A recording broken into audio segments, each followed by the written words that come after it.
All right. Got things going here.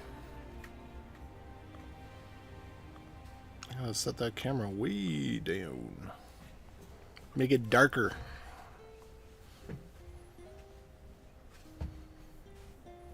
All right. Getting everything queued up here. Okay, looks like everything's on the right channel. Everything should be up. Chat is up. Okay. Let's just go ahead and hit it on this one then. And I am going to potentially listen to a podcast while we do this, depending on what all happens here. Or at least change some of what I'm listening to. All right. Let's start things off right. Oh, what are we spewing today? No. What are we doing today? Today we've got a Baja Blast. That's what we got today, is a Baja Blast. And I'm so glad that you decided to come back, David. Welcome back. So I'm going to pop top, my friends. Let's listen to what our good friend Mr. Do has to say. Oh. Open focus. That's what Mr. Do has to say. So there's some very exciting news today. And that is that Super Mario RPG is Nintendo.com is being re-released. What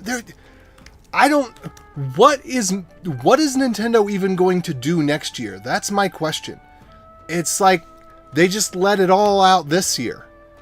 We got Tears of the Kingdom, we got Super Mario RPG, we got Pikmin 4, they've got a new Mario game. I'm just thinking, what could they be releasing next year? The only thing I can think, and on my end, the only thing I'm waiting for is for the Majora's Mask remaster.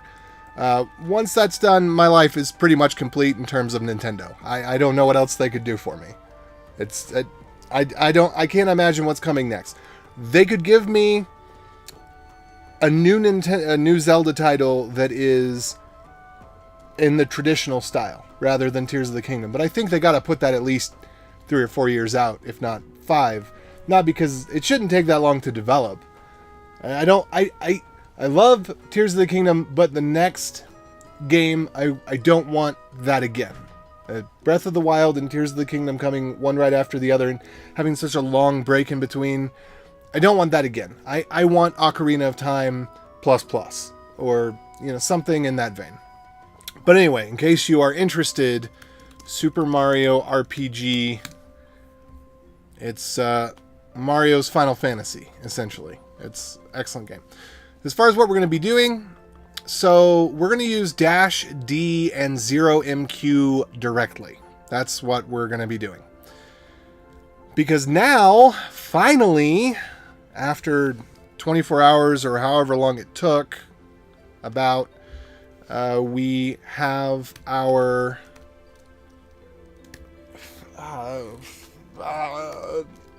flies. I got the door open so we can get some fresh air in here. So there's data, and then there's blocks, and then is it index? Yeah. So look at that. We are looking at a lot of gigabytes. So I can't count that high. 70 gigabytes. I don't even know if we have enough. I wonder if the other one completed or if it just failed, because I don't know if I had enough storage there. 70 gigabytes. Wait. Size 74 gigabytes. Okay. 100% used. So my guess is... Oh, this is not good. My guess is that this would have crashed. Error opening block database. Yeah. So I'm gonna have to rerun this server from scratch. So let me just go ahead and get that done. Let's see here.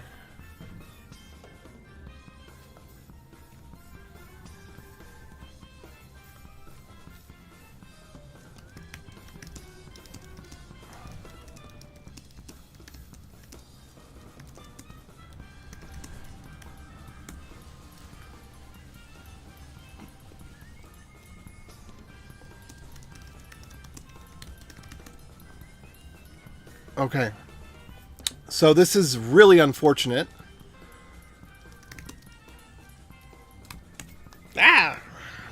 Because this whole thing is going to have to start from scratch. You really do need 100 gigs. I thought 70 gigs was going to be enough, or I guess 75 is what I set it to. But it turns out that was a bad idea. Now we have data loss. I'm just going to have to start it over from scratch and let it take 24 hours. But that's okay from the perspective that... There we go. That's what we need. Get rid of the system file, get rid of the volume, get rid of the config file, get rid of the binaries. Yes, this gets get rid of the scripts, get rid of everything. Yep, that's what I want to do. So we're just gonna hose that entirely and just get that started so that I can use it in the future. Because I want to have more than one of these, but also I want to figure out what I actually need to do is I need to set up a deduplicated volume specifically for the Dash blockchain, because deduplication on cloud volumes has a lot of drawbacks. But for something like the Dash blockchain, where you have very, very, very little usage of the drive, it makes a lot of sense, because every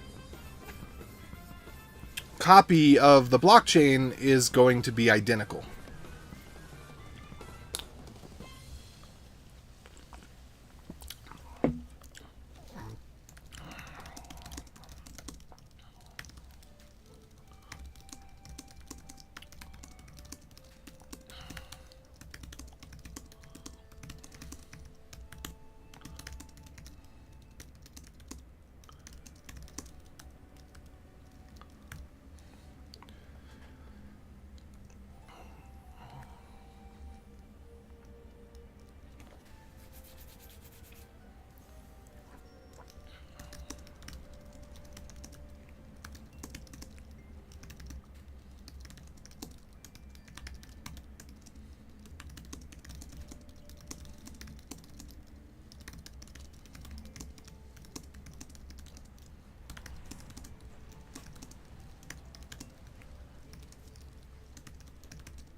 Just responding to Ryan here.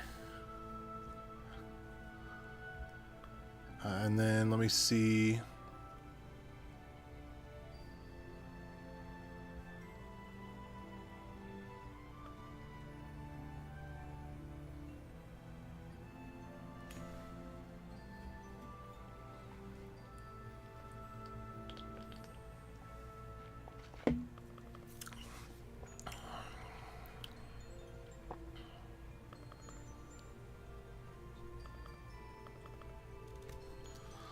IDB is IO bound.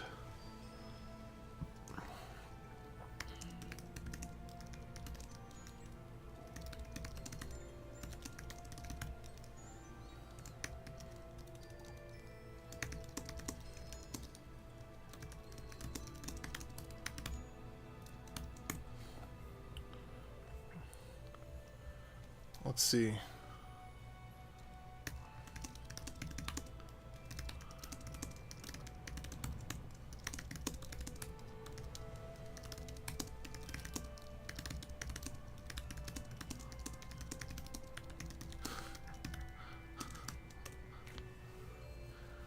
So Ryan's saying he's never had Uh,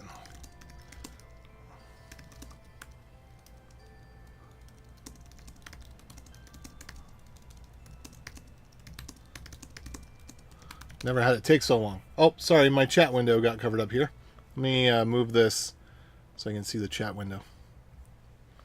Soda's not good for you, man. Switch that can of dew for a can of water. A can of water? Man, stop trying to tell me how to live my life. Do you want to live to be 100? Or do you want to live to be 60? Think about it. What are you going to do for the last 40 years of your life if you're living to be 100? Take my sleep away, give me the Mountain Dew, let me die young.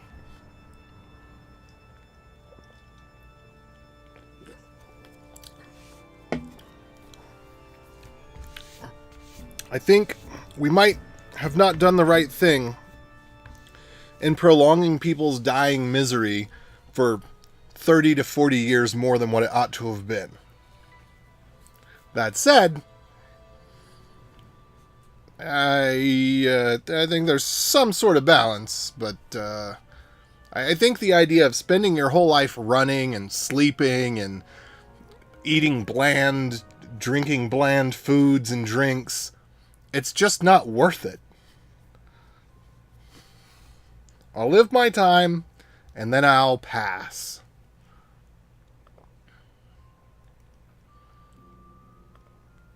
All right, so I'm gonna take. We're gonna get rid of that mount point 1. Let me just go ahead. And, do I even need to do the U mount? I don't think I do. So I'm gonna go ahead and hit detach. Yeah, I'm gonna detach it, and then hopefully, can we do an edit here?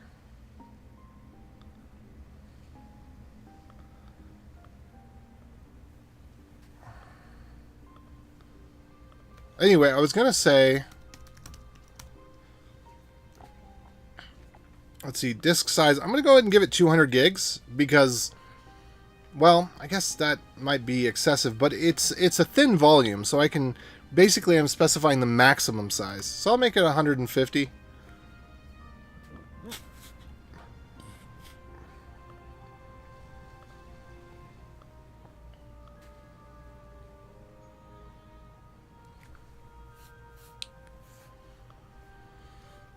Mount point.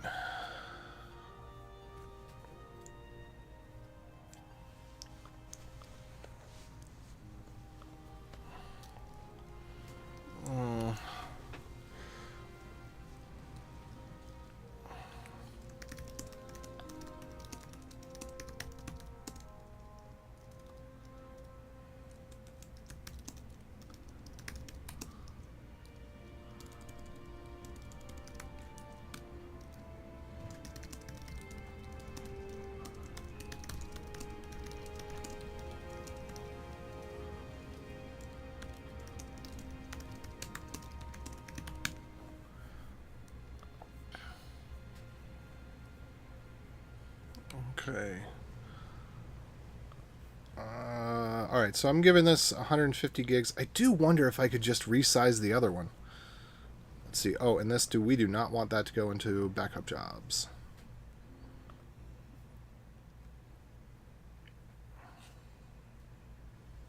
Root disk. Unused disk 0.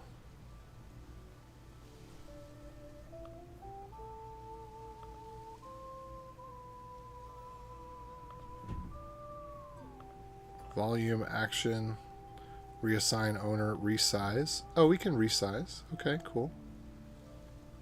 But I'm just going to delete it.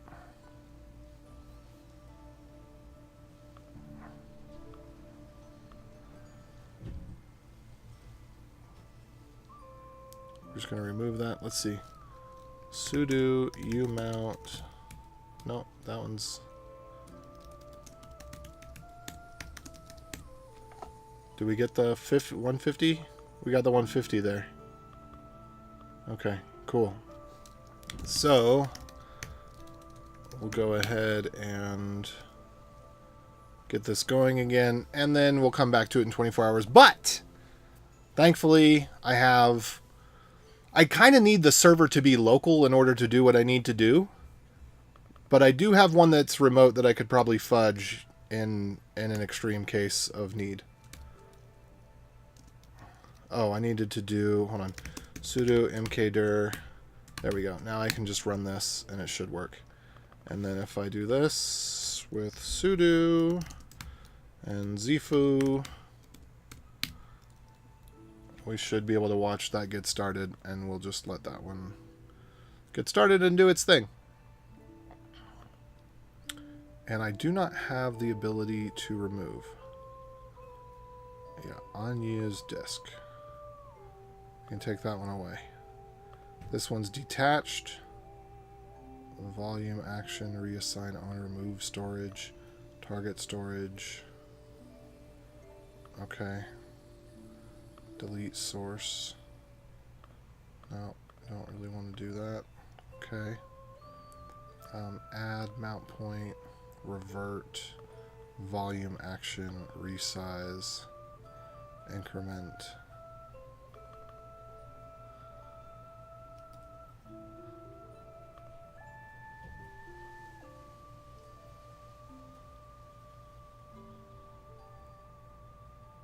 Old blocks, new blocks.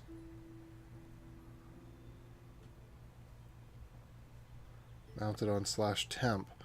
Okay, let me see what I can do about this, because I think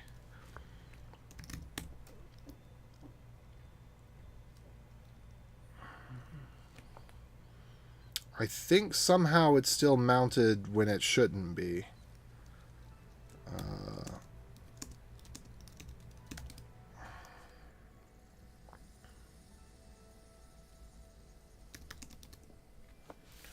Alright, where's my 75 gig volume?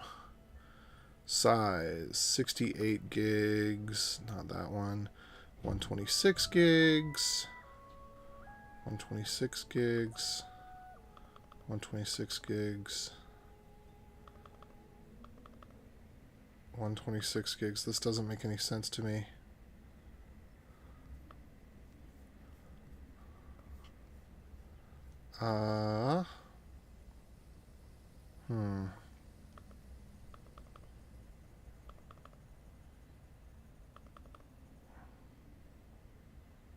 I am not clear. I guess I'll have to do it in a day when I can restart this thing.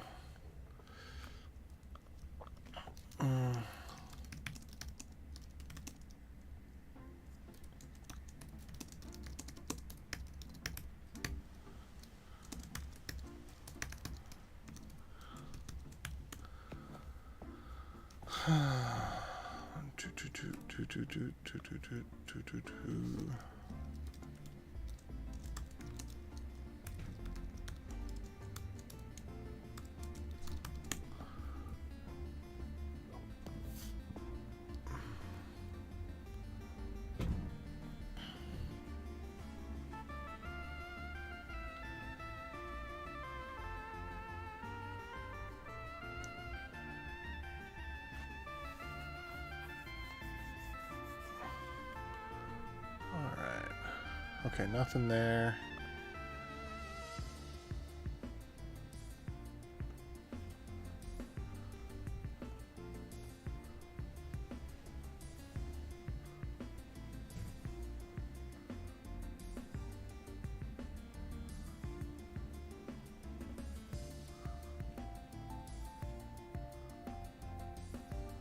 Okay, nothing there.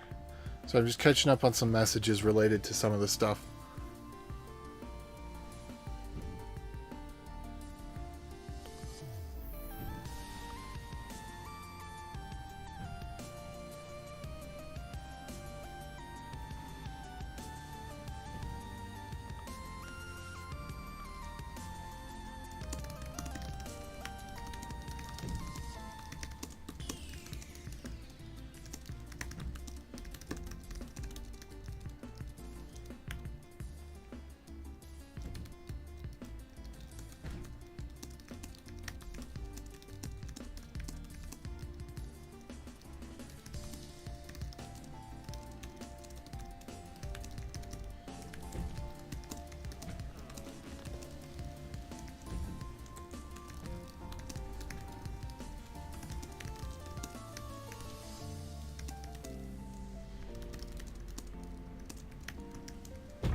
build a light node.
Okay, now let's see if I can actually get into what I was coming here to do. All right, so that's synchronizing block headers. That's going to end up taking 24 hours. We just need to let that one go and do its thing. And, you know, we can leave HTOP there. But as you can see, there is no limit on, you know, I don't know what, they said IOPS, but I don't know what they mean by IOPS. They said it's mostly IOPS. I don't know what they mean by that. The IOPS network, or they're saying IOPS disk. I mean, my IOPS on disk is 1 gigabyte. Gigabyte. Well, I guess there's... Okay, so it's not just... okay, this is where IOPS might be a distinction. Because there's write speed is like bandwidth, and then IOPS are like latency. So you can have amazing bandwidth and terrible latency. And I guess you could have amazing write speeds, but terrible IOPS. But when we're talking about I've got a gigabyte of transfer speed per second, I don't know what the IOPS works out to. But it's one of those things where I don't think that it would be possible to have that large of transfer if the IOPS were so slow. You know what I'm saying? I don't think that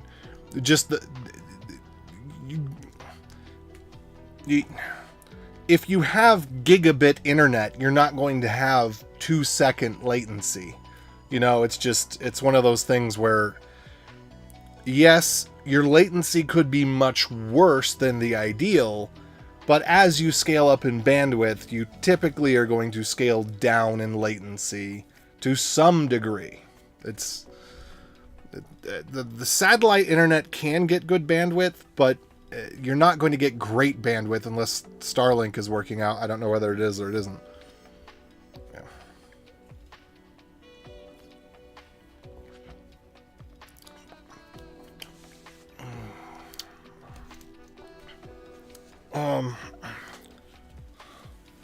Hold on just one second. There's somebody just messaged something about, well,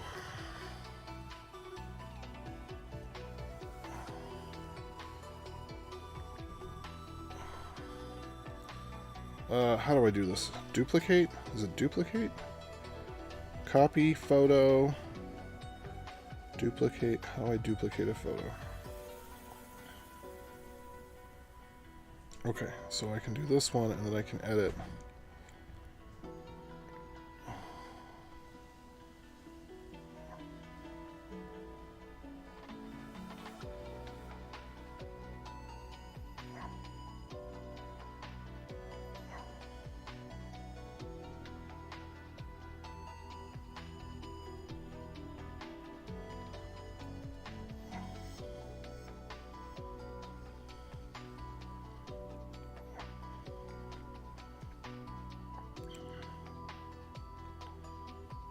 I should probably just... Wait, that's not going to work. Let's just do airdrop here. I have to turn on my Wi-Fi for a second. Hopefully it doesn't break everything.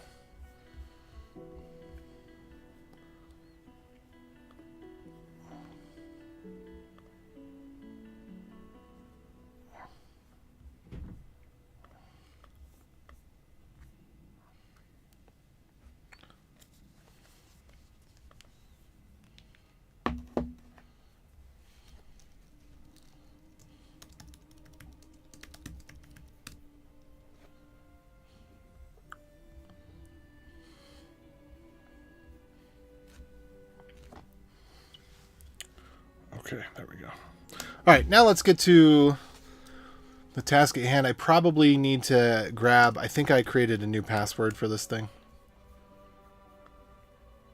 And we are going to have to still do one more fix on Webby. Just need to add the updated times that it takes 24 hours and 80 gigabytes.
Okay, so there's my updated password. I think it's going to be the same. Yeah, okay, it's the same. All right, great. So I think, let me double check on user. Yep. Oh, and then this, it's binding on everything. I shouldn't have to bind on everything, but we're going to let it bind on everything just in case.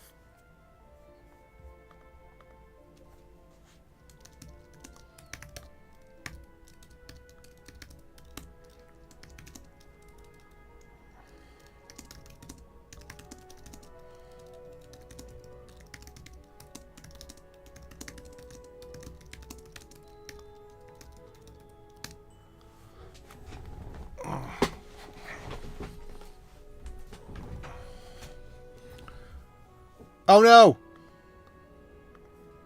Oh no! Why? Why did we lose video? I'm just going to restart it and hope it works.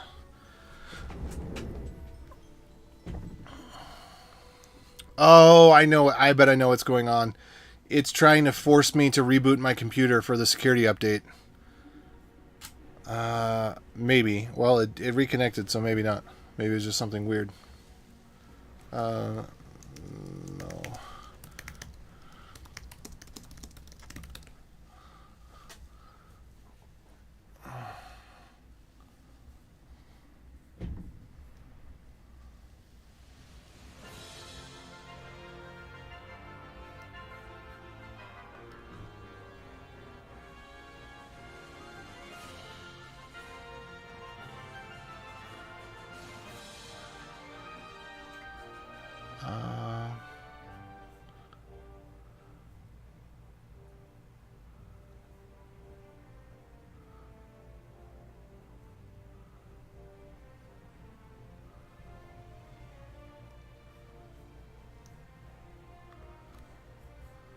So let's see here.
Okay.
All right.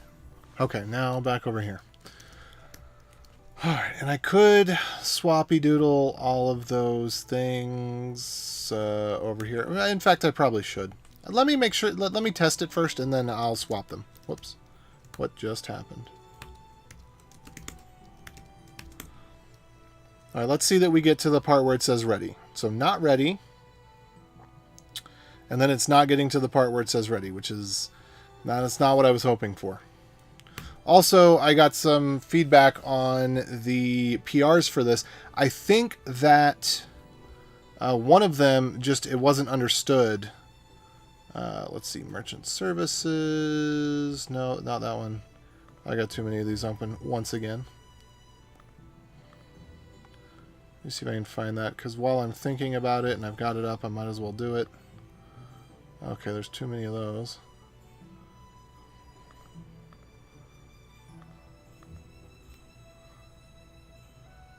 Okay.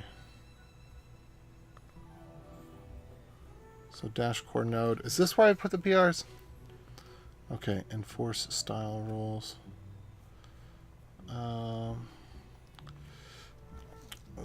This will cause it to fail if it's not correct. This enforces that the style is followed. If you don't run this, you can't enforce that it was done before, unless you do something else just like it.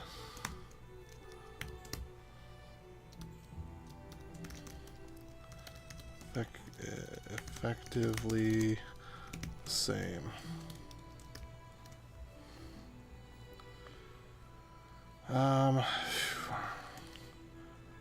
Prettier is definitely the standard for JS. ESLint is more for TypeScript and ES and ECMAScript and other JS derivatives. JS hint is for JS.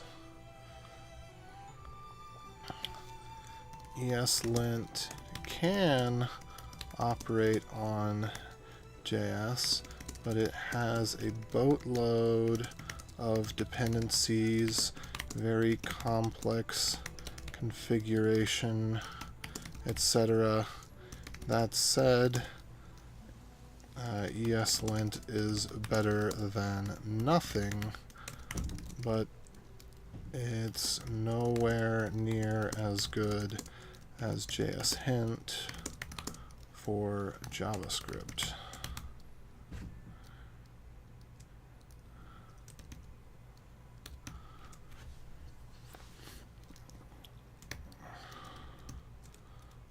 JS hint is a single dependency, no plugins, no formatting, no rewrites, no style.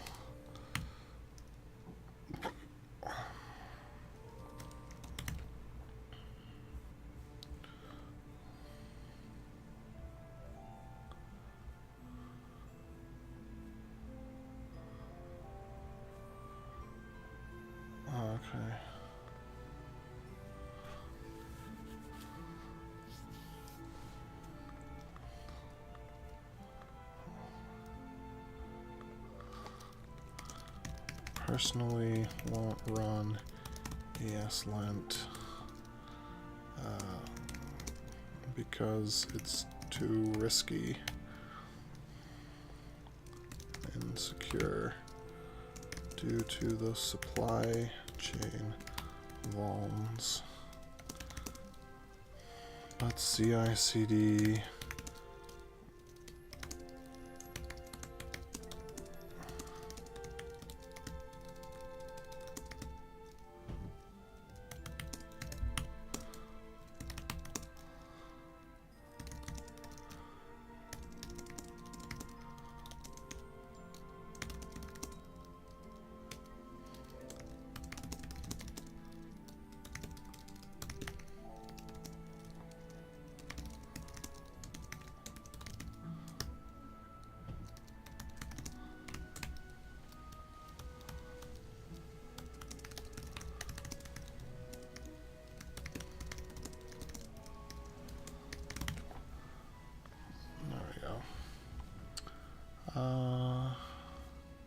so there's that. 4 style rules. Alright. There was one of these. How do I reply?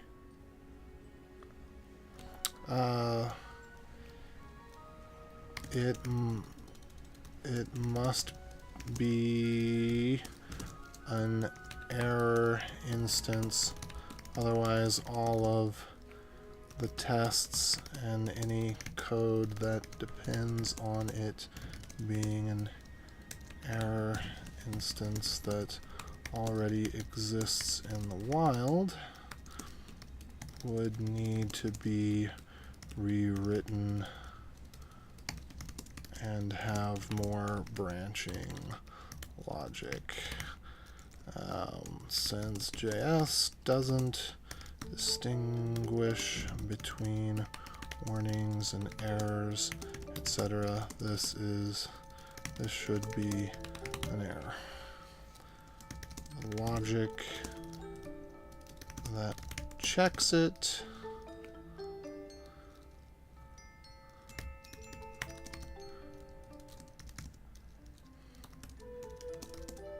distinction.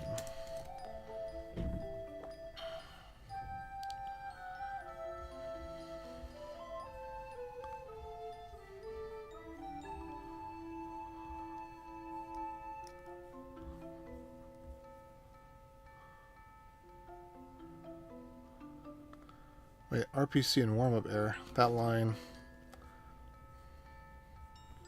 Wait, should this be here? Actually, I think... Oh. RPC and warm-up error.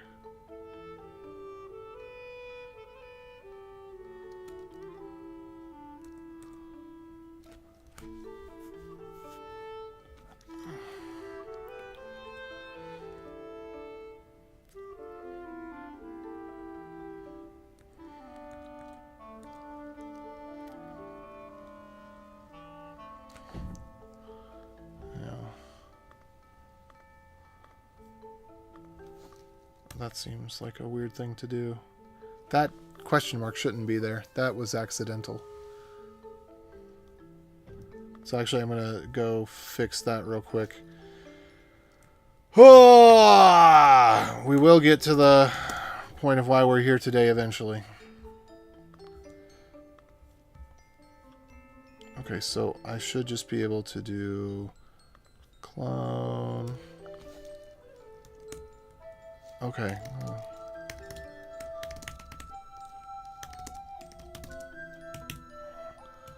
Fix. Don't drop real errors. There we go.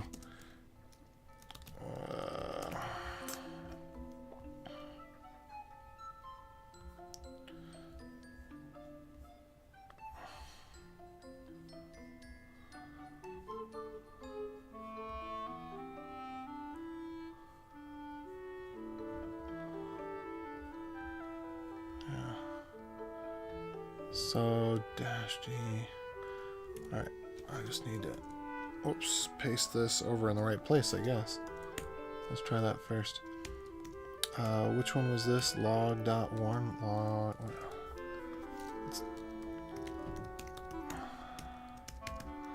Error dot... Oh, question dot...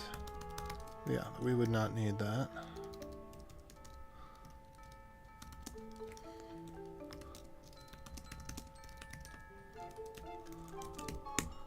Okay.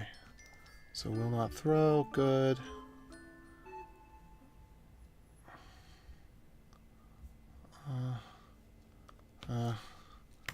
Fair.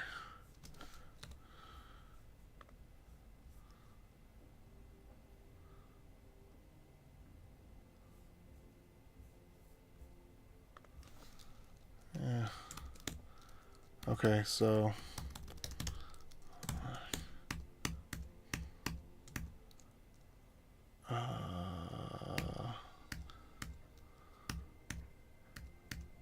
I don't even know where that was. Is that here?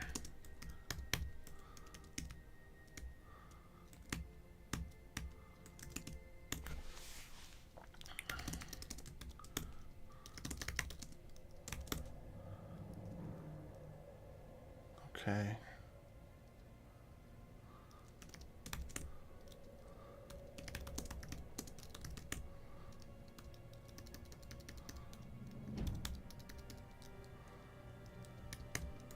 That one's good enough.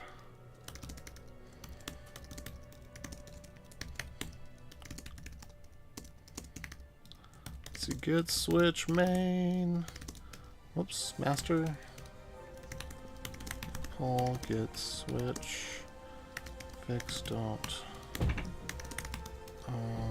Get rebase main. Get rebase. Oh, sorry. This one's master.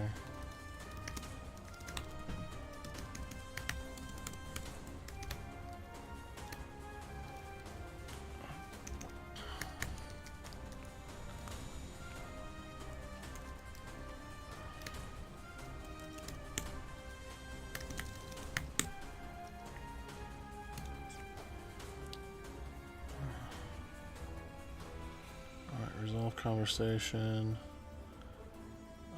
That's up to him to resolve, not me.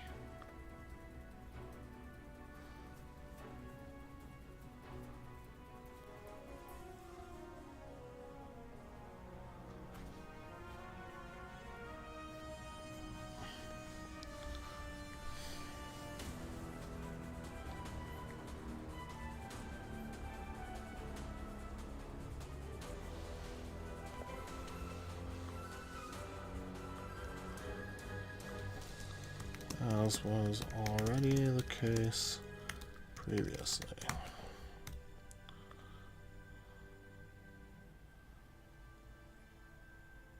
Okay. There we go.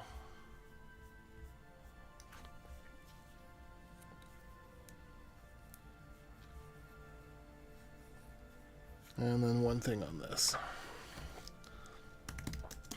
These are not style guide changes, but rather required to work with node v18 and the bug fixes in this code.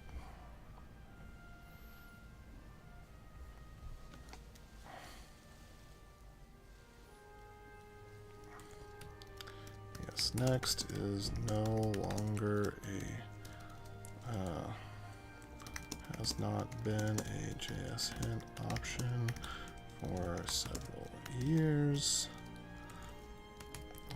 Late def would require putting the utility function in an awkward place.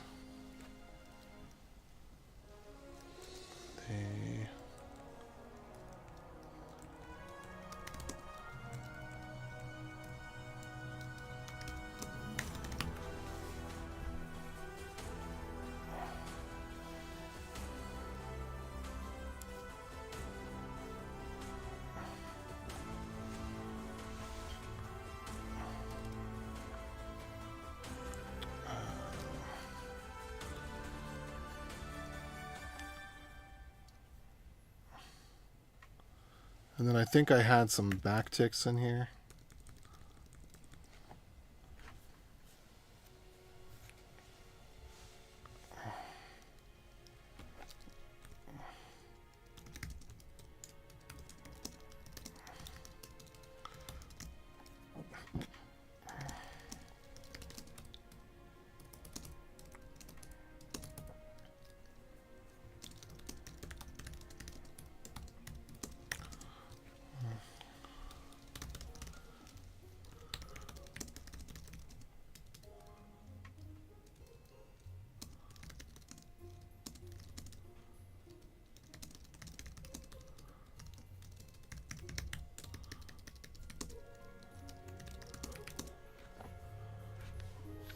Okay.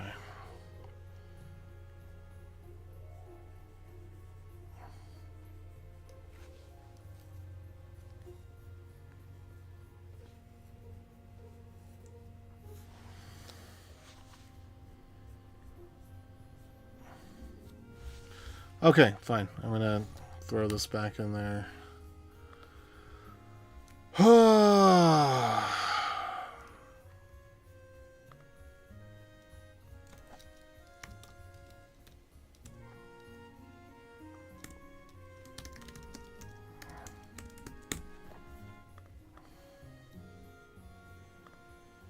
Alright, what was this about?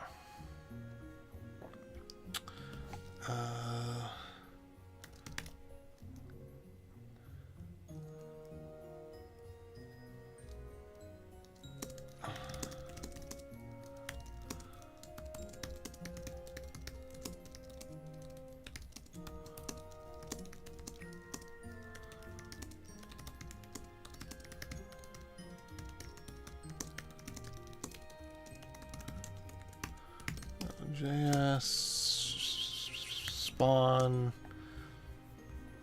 and then detach.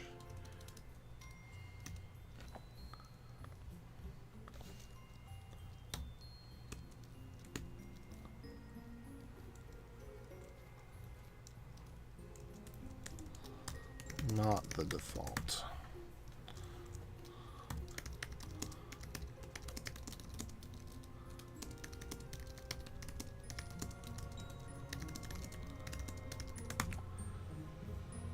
Okay.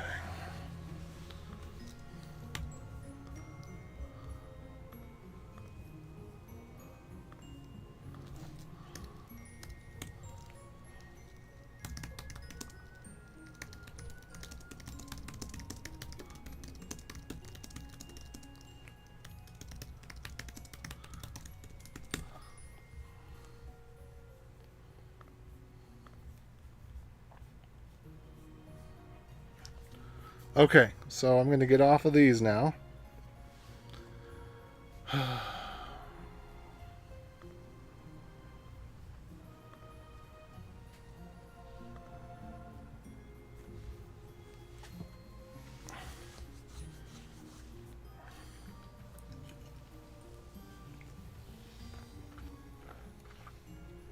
Oh, and by the way, let's refresh this, see if all that's still there. It is good.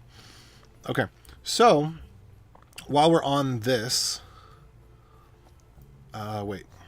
All right, I'm confused. Why was this not working in the first place?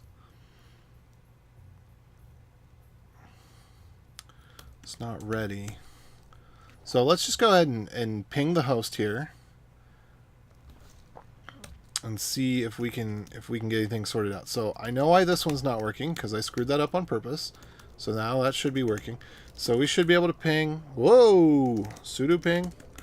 What is with the new? What? I am so confused.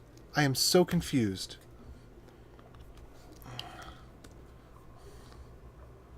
Let's see. Oh, what was this about? This. Okay. No. Oh, I guess I can't do that. All right. I need to ask the Twitters. Someone help me out here. Since when does ping require sudo?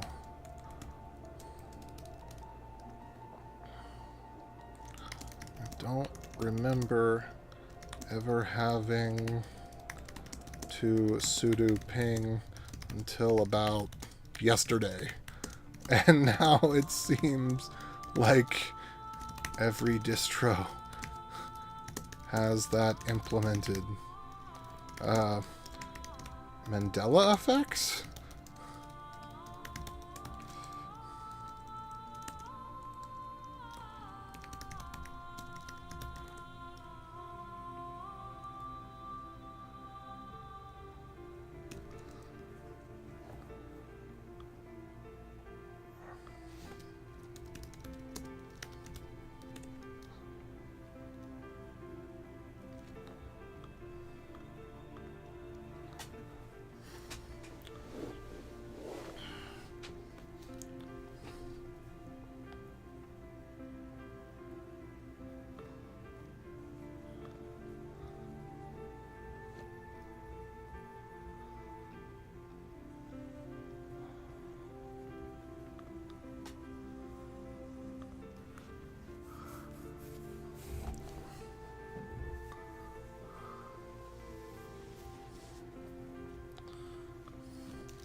Hey, go away, fly. Nobody asked for you to be here.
Okay. Now back over here. What were we going to do? Oh, we're trying to figure out why this isn't working.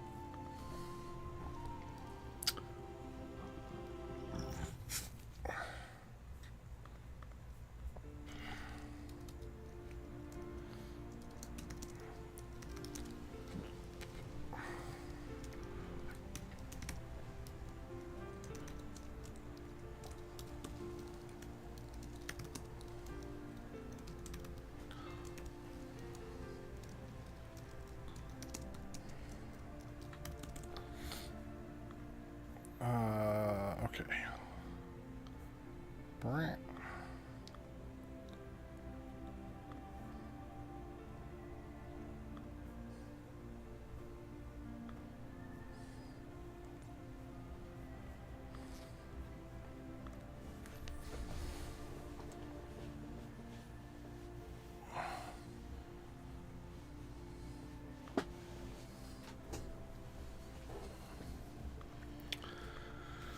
Okay, so it's not that problem. Let's go ahead and just do a little telnet on port 9998 and see what we get. Okay, unable to connect, connection refused. So that's a good sign, maybe. I'm there as root, so I actually need to be on app instead. Let's take a look. Okay, looks good. Ah! Is it the right IP address? 101, yes. Okay, so this is the wrong IP address because now instead of trying to connect to the second one, I'm trying to connect to the original. So that's fine. So let's give that a little try. And... Alright.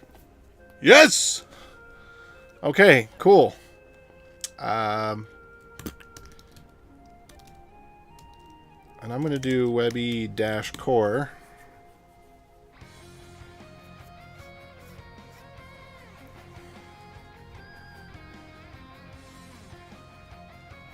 And I need to add some utility scripts.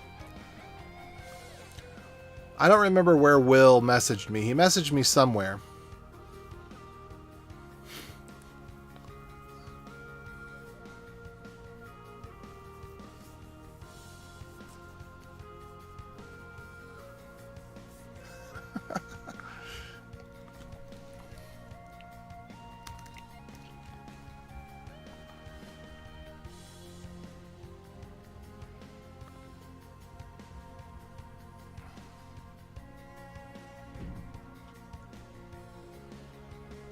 All right, is Will not joining the Dash Dev Discord? There's too many Discords. I get that.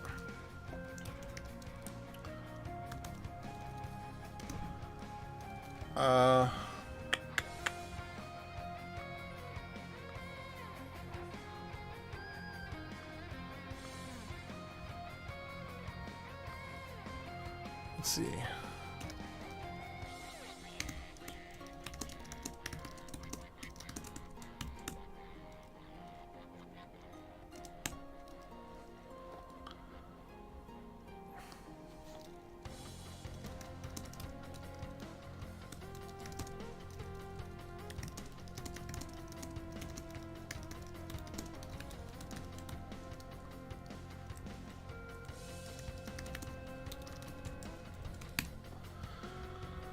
Okay. What we need, which would probably be difficult to do. Well, maybe not if we did many of them. What we need is to have a dash CLI. Oh, I probably need to run this.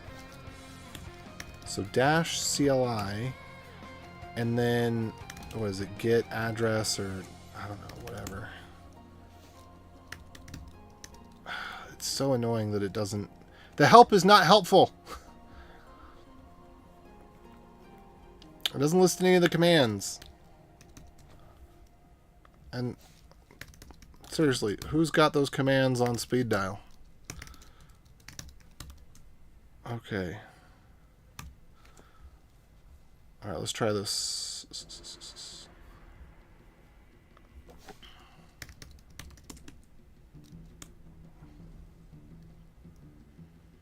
Could not connect to server. That's so tarded. Okay, so we've got a bug. Let me go to dash core here. We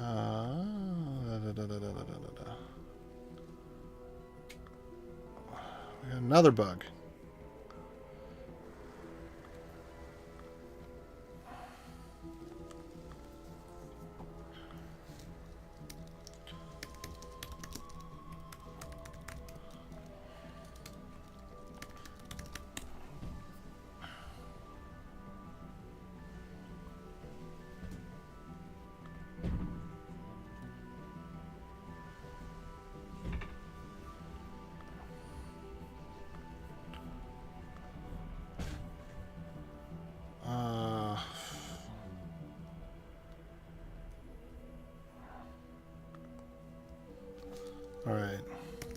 Dash CLI doesn't respect dash.conf for RPC. What was it? Well, I guess maybe we need to use that differently. Maybe this could be a thing. Let me see. Dash core. So maybe we need one more adjustment in here because it should be able to read RPC bind, but maybe we also need RPC connect. Let's try this and just see what happens. Because it might work.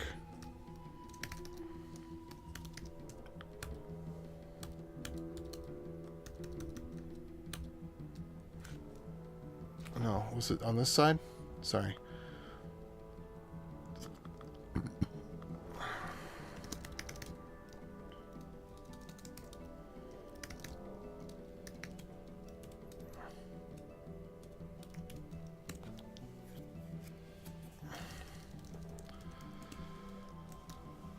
Oh, that's kind of annoying.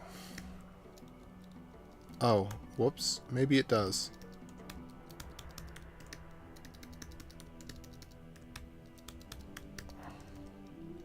I'll have to try that and see. Because that may have been my goofo.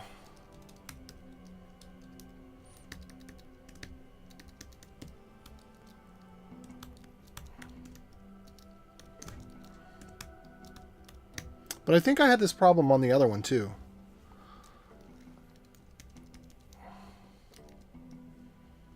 I wonder if you can do multiple binds. RPC connect. Okay, let's take this one out for a second. Let's see if this works. No. Okay. Let's see if this works.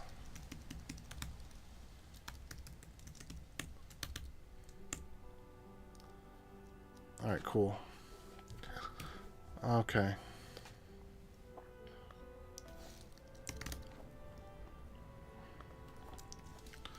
Let's see. Can you? Okay, dash CLI. Okay, I want to see if I can reproduce the issue here. Wait, that did work. Oh, but that's because I already updated this. So let me pull these out. Yeah, okay.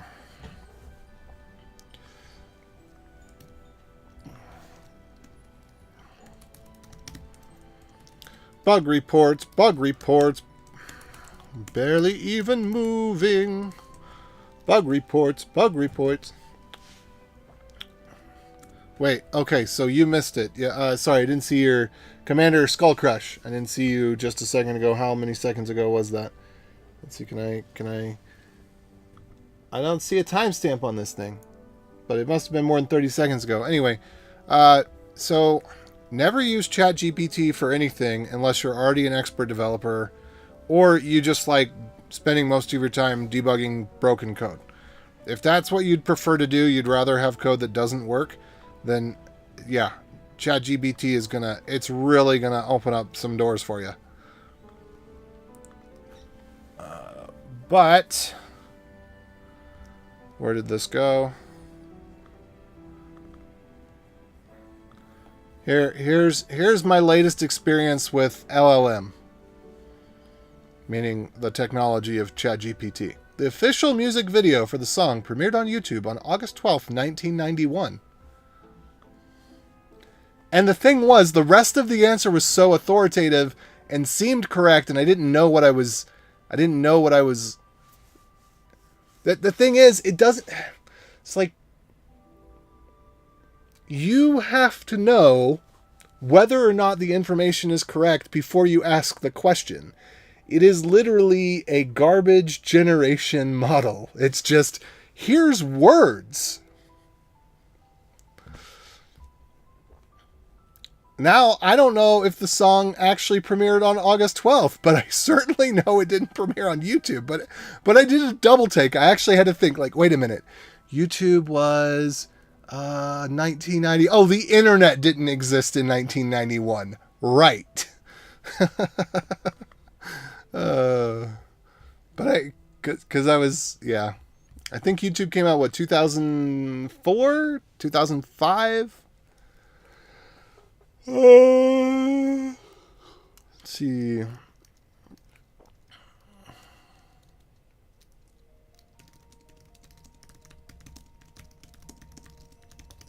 Let's see what it tells me.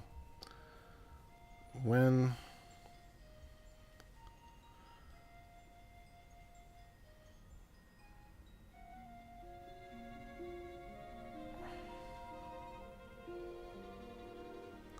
Look at this. April 30th, 1993. And then, 2 years earlier...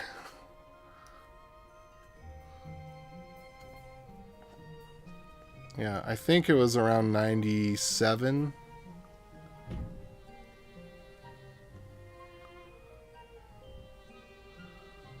August 6th, 1991. What?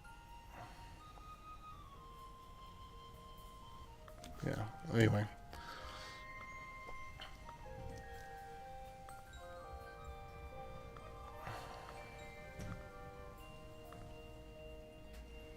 Where was the thing I was looking for?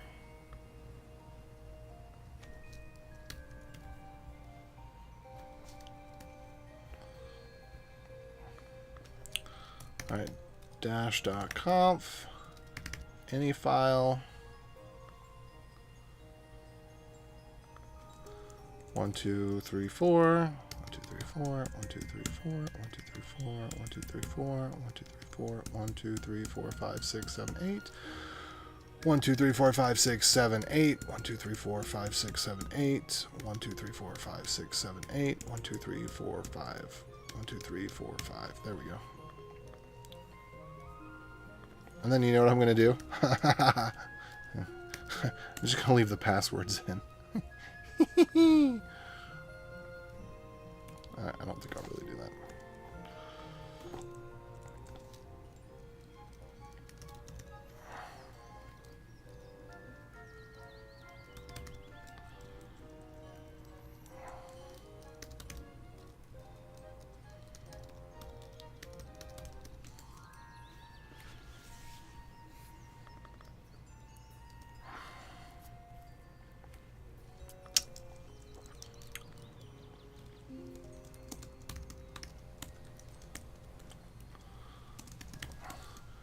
Two weird things here.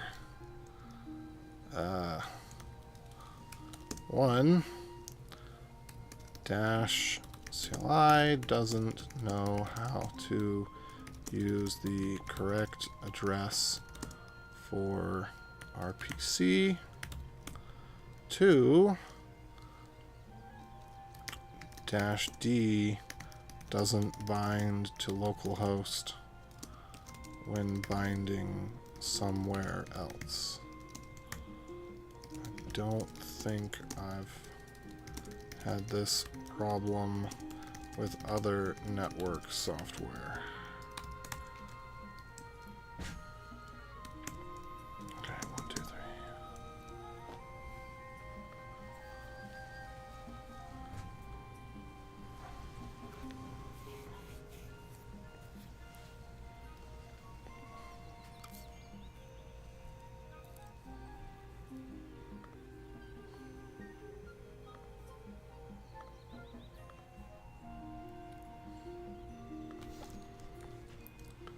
Yes, the server is running. Yes, it connects as expected when using RPC connect equals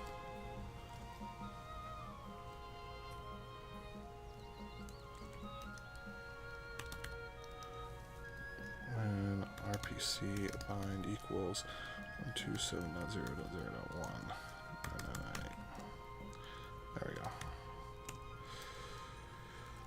Okay, now I need to go update another PR. Okay.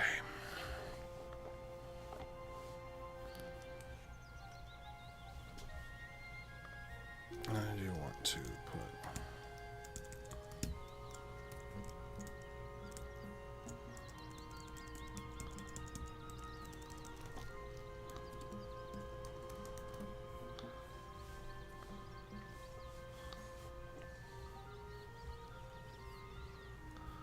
Okay, so now let me go back over, where was it, here?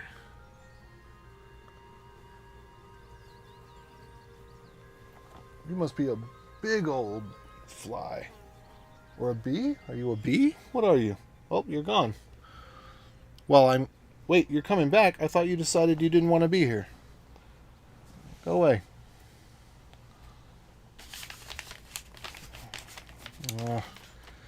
If you get the fresh air, you got to get the fresh flies too. Just one of those things. They just go together.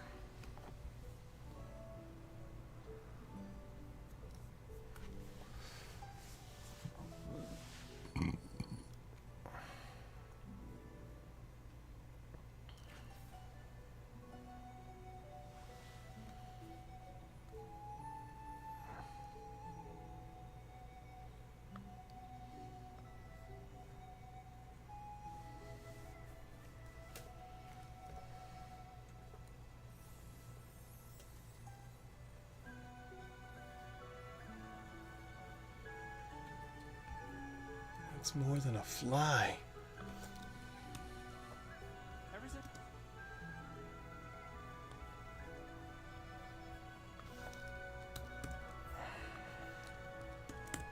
Oh, whoops. Nope. Sorry.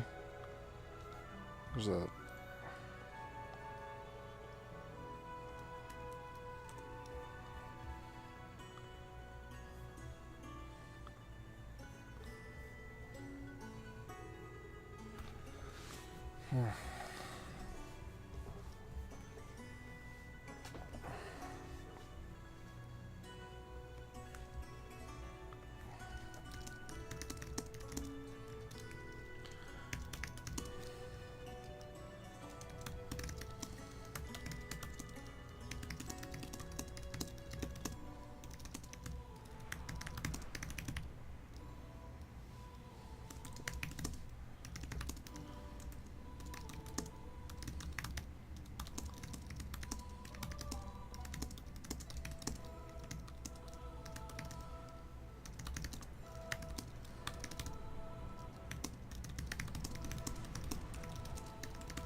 Alright, where was I? Alright, close those things out. Bum, bum, bum, bum, bum.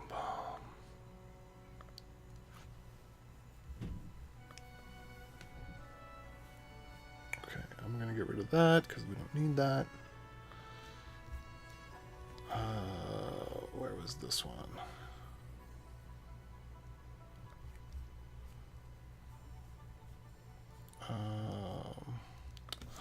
Also, our PC Connect should be set to the same value as our PC Bind. Redundant, but required.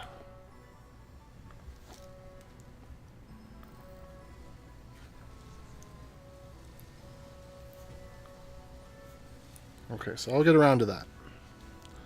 But I was able to confirm that this problem exists.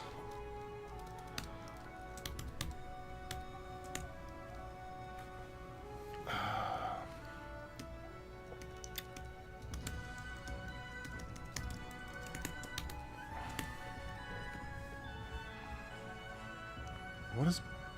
I don't remember ever seeing balance immature before. Is that a new thing?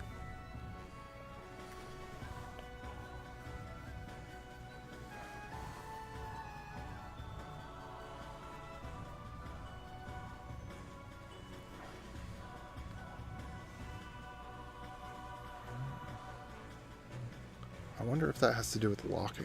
Will mentioned something about that, but I didn't understand at the time what it was about. Okay, so this needs to be updated to be the same thing that's in here.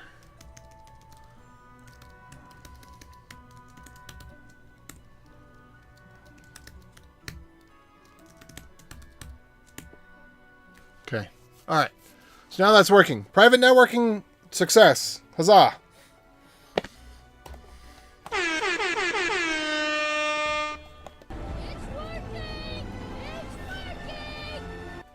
All right. Cool.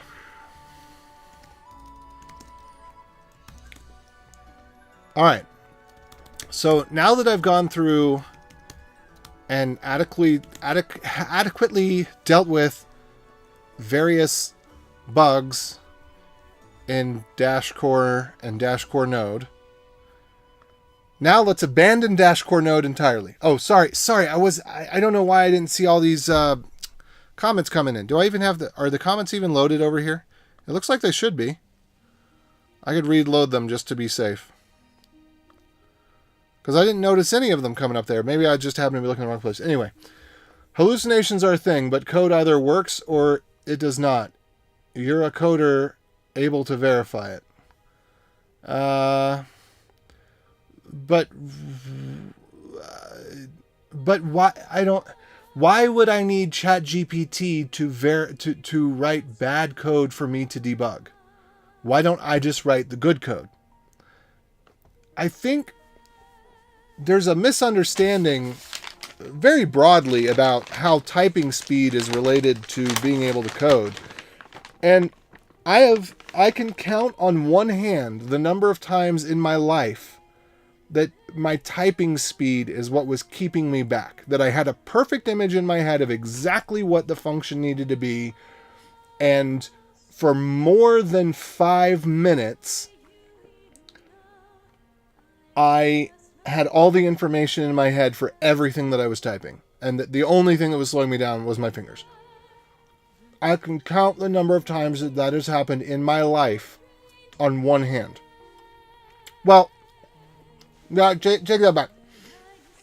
We can't count the month that I spent learning, or not learning, but regaining muscle memory in Dvorak.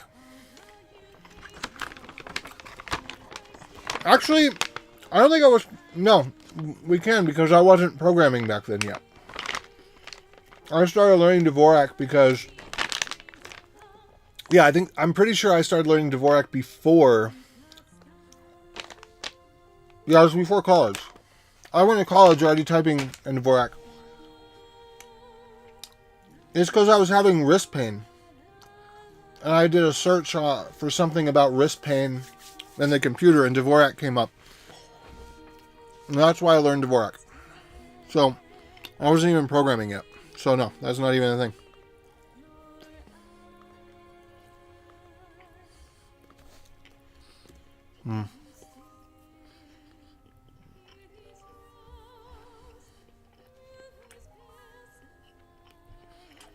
Judging LLMs based on its errors is like pronouncing on was it an autistic? I'm not seeing the last couple letters here because they made an update to the Restream chat, and now I can't see the last few characters. Yeah, autistic something. Autistic kid? Because he can't do small talk? No, it's the reverse. Small talk doesn't require correctness. Correctness requires correctness, right? So, stupidity is in large part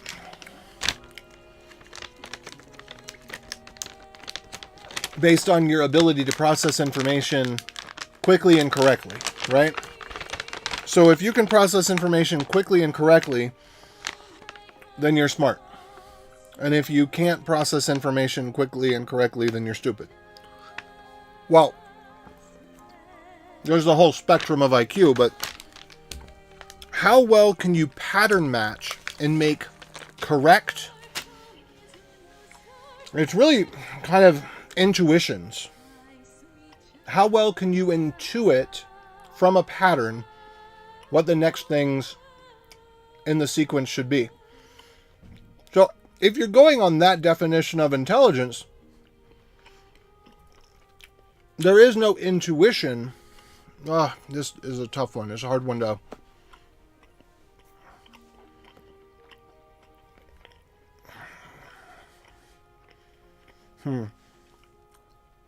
Because if you go by just that definition, then all of the nonsense that all the LLMs generate, you could say is intelligent, because it does correctly predict the pattern. It's just that the information in the pattern isn't correct. Because when you're speaking, you're not actually... Pattern matching isn't the point. Communicating is the point. So it's not just about putting the next best word in the sentence. It's about putting the word with the highest amount of correct information in the sentence. Or sometimes correct is a subjective term, but I think you get what I'm saying. GPT-3 is crap. V4 is the gold standard and light years ahead. I doubt it. I have not yet seen anything to... I don't know. It's all statistical baloney.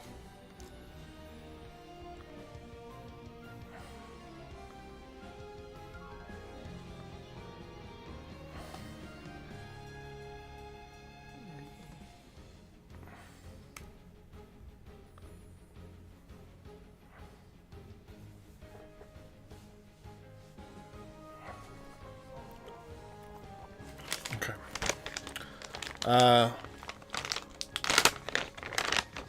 Autistic savant. Yeah, I think it is offensive to every autistic savant to mention LLMs and autistic savants in the same sentence. One of them is capable of really, really interesting things in a narrow field in an amazing way, but they might be dumb in every other arena. There is the only use for GPT is the thing that it's been used for the past 10 years. And that is collecting comments on Amazon, creating fake review sites, and making someone lots of money by presenting false information about products. That is the purpose and use of GPT. Oh, and also ESPN and Forbes and the couple of other sites that just make up, dozens of articles every day for people to read based on... I'm assuming that with Forbes, they at least curate it in some way. Well, they get out the grammar mistakes, the spelling mistakes. They get out some of the crap from the training data. But when they generate those articles, at least on Forbes, I would hope that there's some amount of correction that they do, that they go back and fill in the correct dates or whatever. I'm sure a lot of stuff slips through the cracks, especially in the graphs and whatnot. But it's a really interesting arena where the noise in the system is taking control over the system.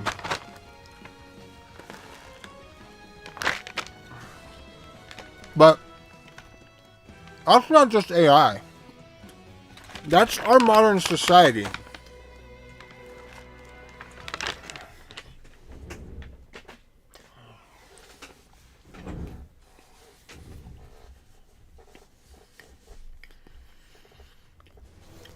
Okay.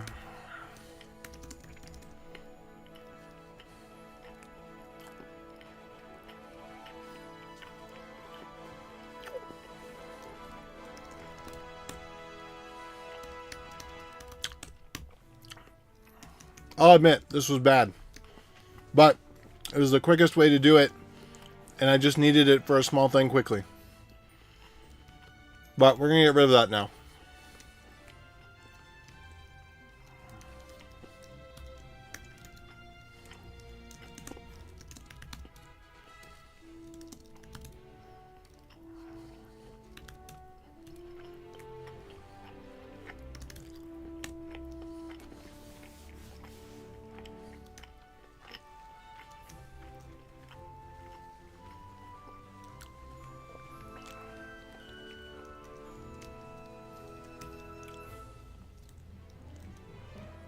Okay, so now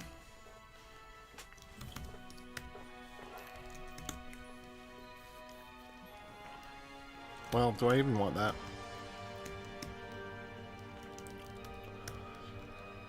Oh, do we have Dash RPC? Is that fixed yet? Who is working on Dash RPC?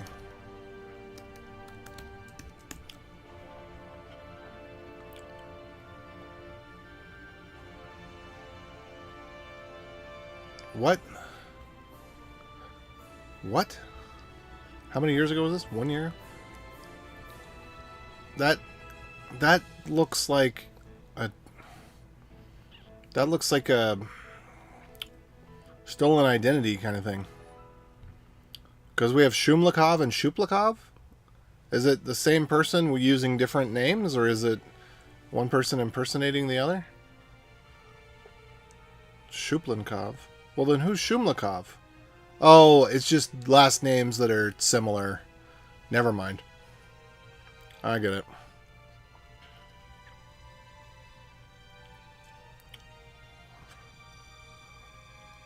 Alright, let's see. Strovy, Shennik, Strumlikov.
Okay, hold on 1 second. That's got... Okay, dash T, RPC. Oh.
Okay, where's it?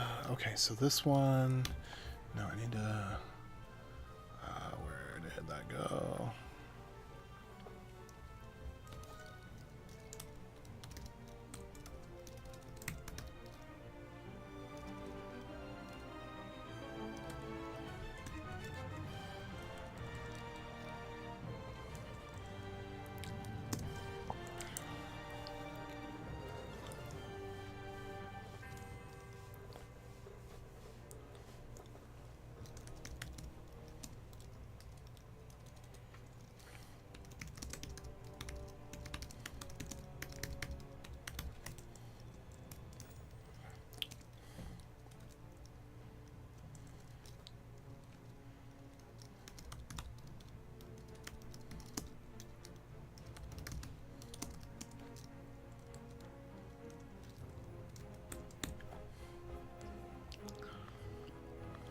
Okay. All right, so let's go back here.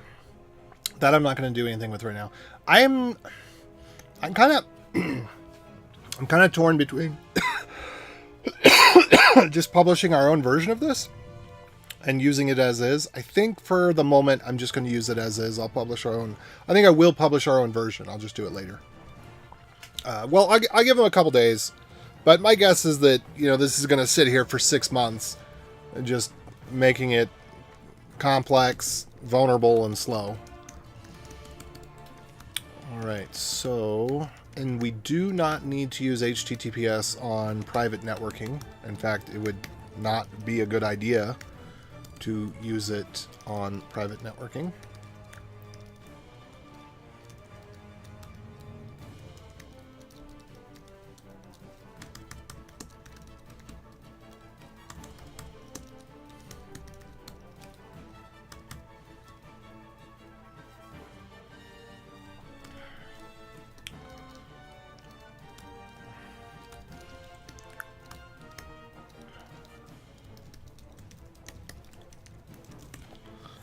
Okay, so we got that all cleaned up. We don't need the raw mempool. What did I want to do? Get address or something? Oh, it sucks that there is not. I know that it's some replication, but maybe there's a way to automate it. But just not having documentation for these things is really obnoxious. And having to go look it up every time on some other place. It's just obnoxious. That's all. Because you have to go and then okay, let me go here, and then there's a list somewhere, the list of RPCs. Okay, and then I got to go look at this, and then I got to hope that it's being passed the same way. I think they are all passed the same way, but I think this is lowercase rather than uppercase. I'm not actually sure. Yeah. Okay. Why does it call it that? Get address balance. Okay. So which is it? Is it Is it title case? Is it lowercase? Is it camel case? Which is it? What is the true way? And that's another thing that you have to worry about when you're, if you say, oh, well, we're just going to document it in one place, and then it's just up to you to follow the conventions of the language. Well, but people don't do that. Also, I don't...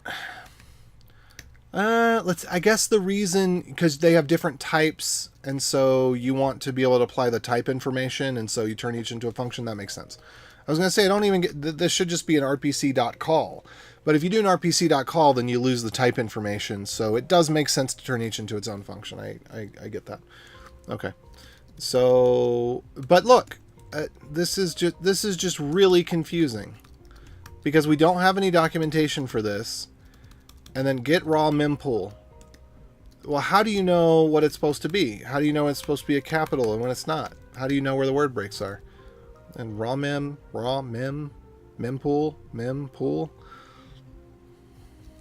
Get raw.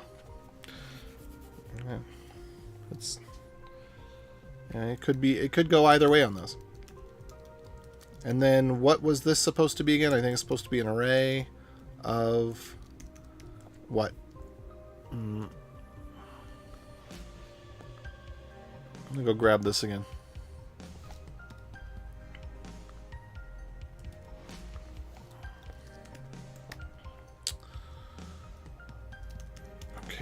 And then I actually...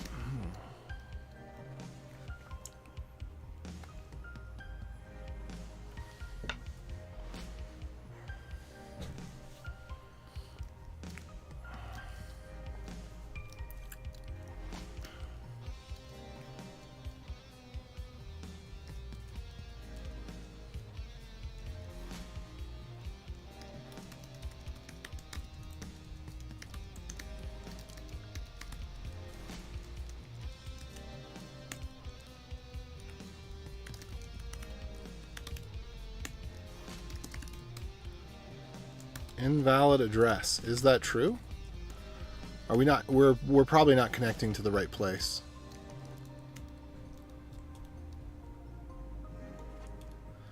Or this has to be an object like this. Or it doesn't. Map is not a function. Well, that seems like it should be a function.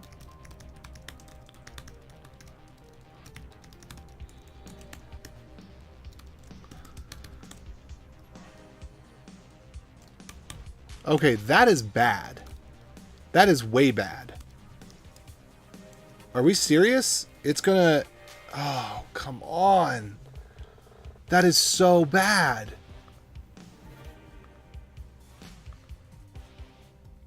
Let me see.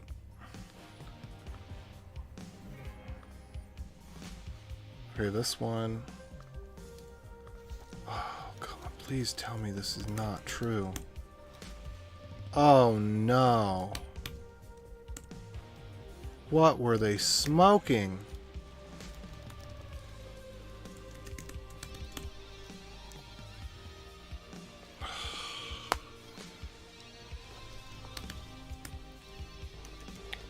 Okay, so I have to pass in an array of addresses, but I'm only going to get the first one no matter what?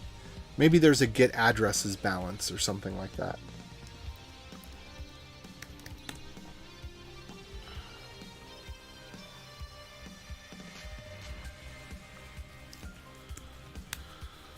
Oh.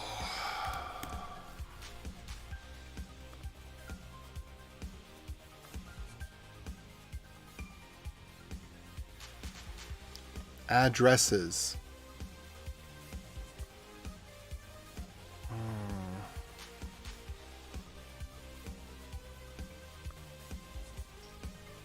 Name. Addresses. Addresses.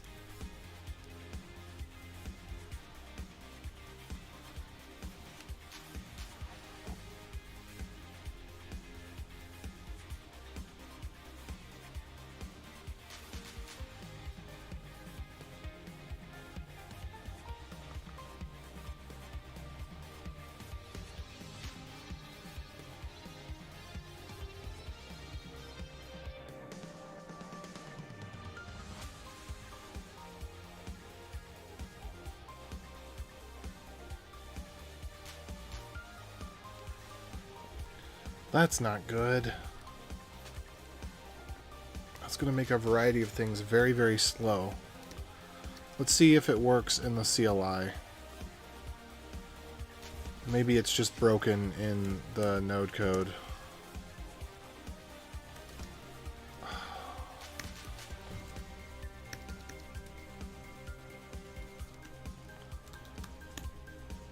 No, it's broken in both. There's supposed to be get addresses.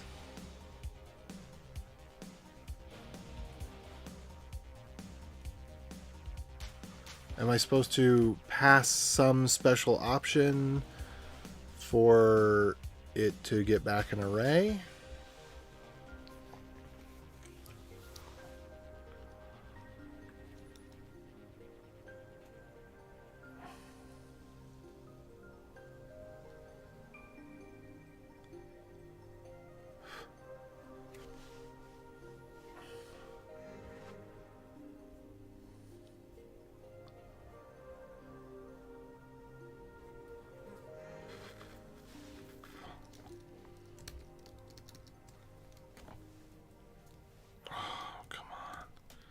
Oh, no.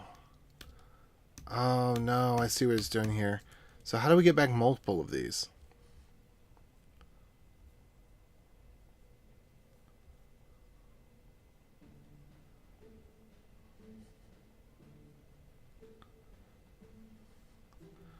Okay, so maybe get UTXOs is the better way to go.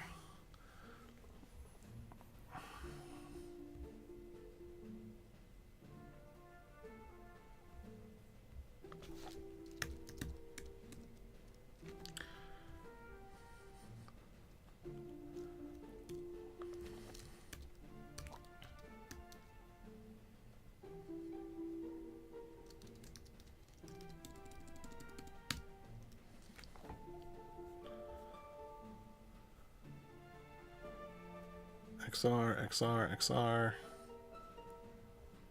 Oh wow, that's a lot of them.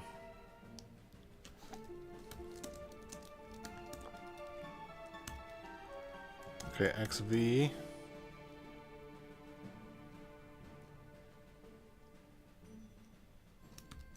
XR. Okay. That's interesting. It looks like it should be able to work. I wonder if there's any limit to the number of addresses that you can put.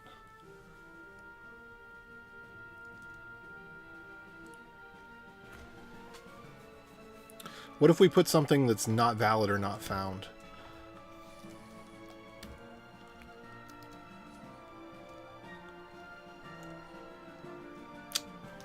Invalid address, that sucks. Well, invalid address doesn't suck. What will suck is if we put in a valid address that... Let me see if I can just grab one from my test stuff here.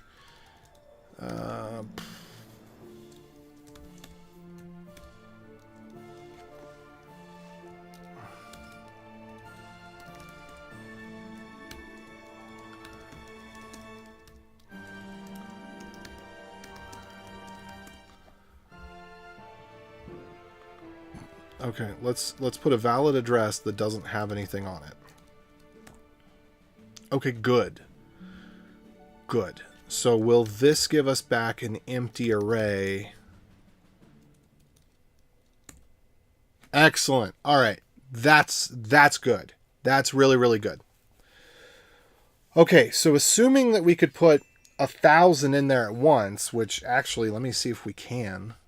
I'm gonna try to get 1,000 addresses real quick. All right, here we go. Actually,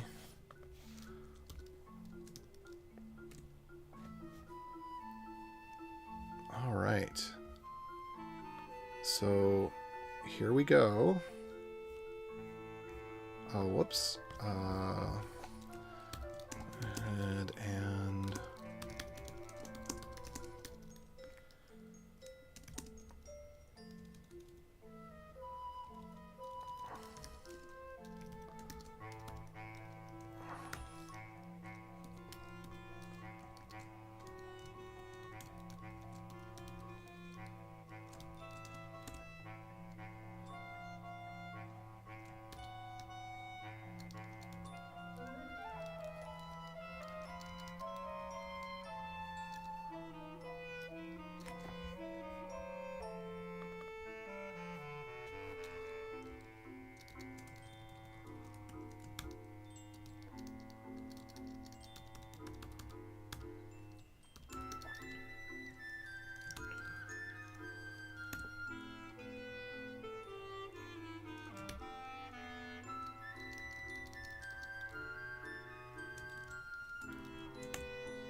all right. So here we go. I've just about got a list of 10,000. Give me just one more second to do that.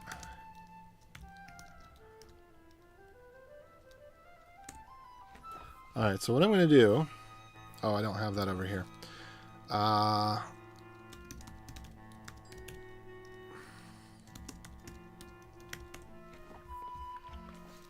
Do we have...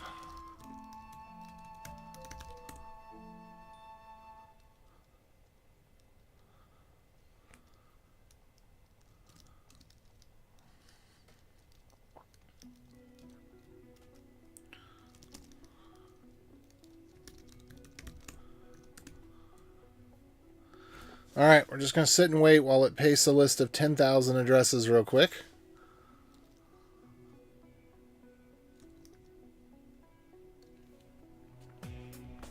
Maybe I should have taken it 1,000 at a time or a couple hundred at a time.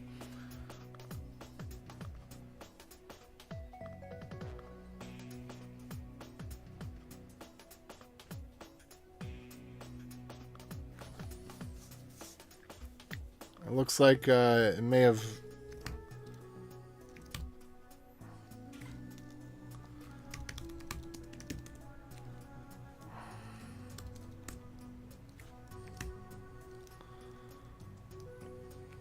Okay.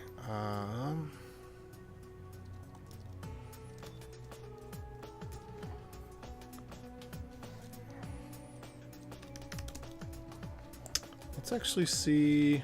Delete it. Let's actually see... This is API 1.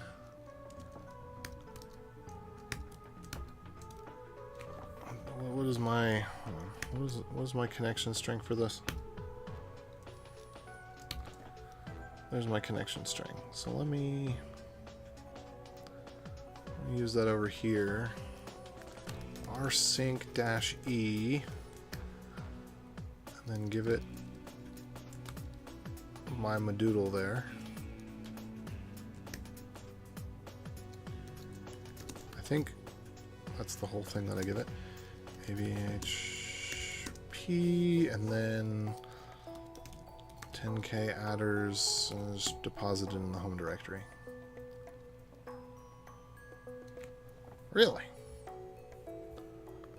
Do we have that now? We do. Look at that. Okay, so now we're going to replace the beginning of each line with, well, I guess we could just do...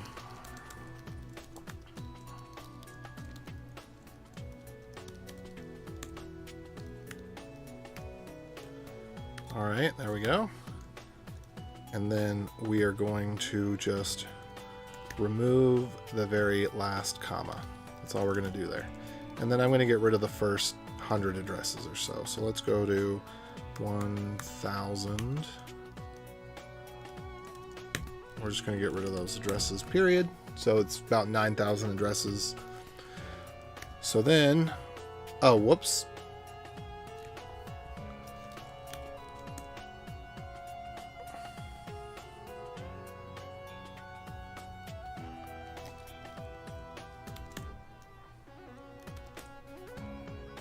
Alright, that did not work.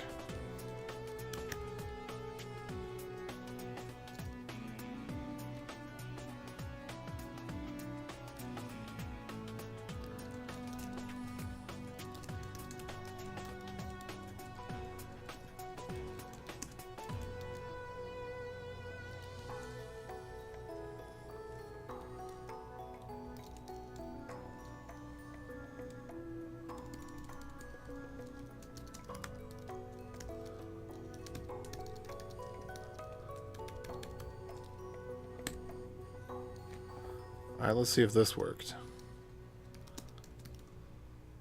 There we go.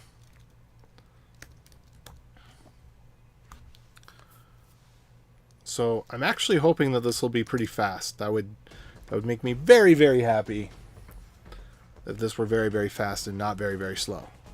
But we shall find out.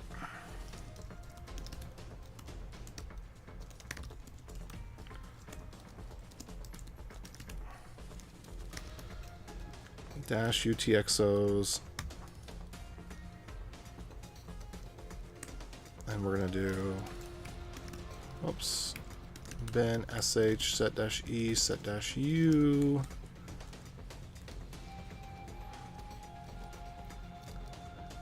And then what we're going to have here is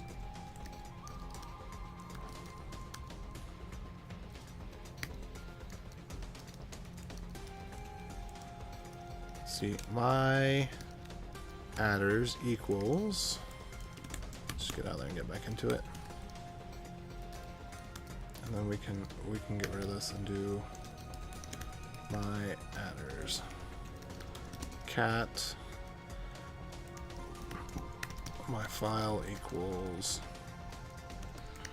1 and cat my file there we go.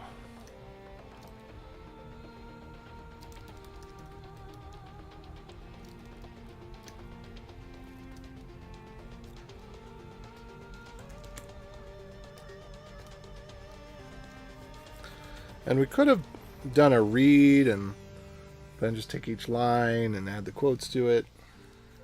Yes?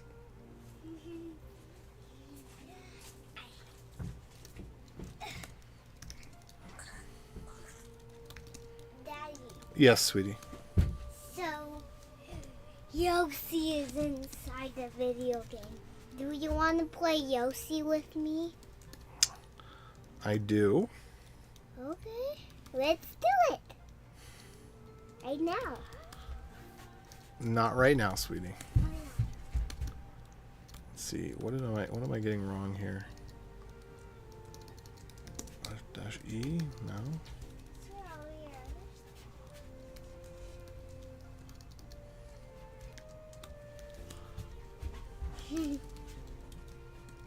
Oh, it's an empty file.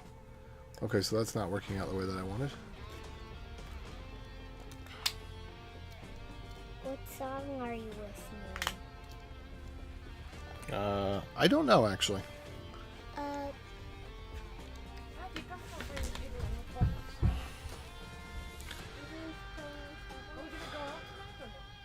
Oh, it's Friday. Yes. Where would you like to go? Okay. Well, not now. I'm just asking so that. Well, we could go early. We could go at 4:30 or something. I would rather go early. I do need to get hours in today. Are you working now? Yeah. Everybody is hearing my conversation. All 1 viewers, which I think is just the bot. There have been a couple people that just popped on for a second.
So I need to somehow get...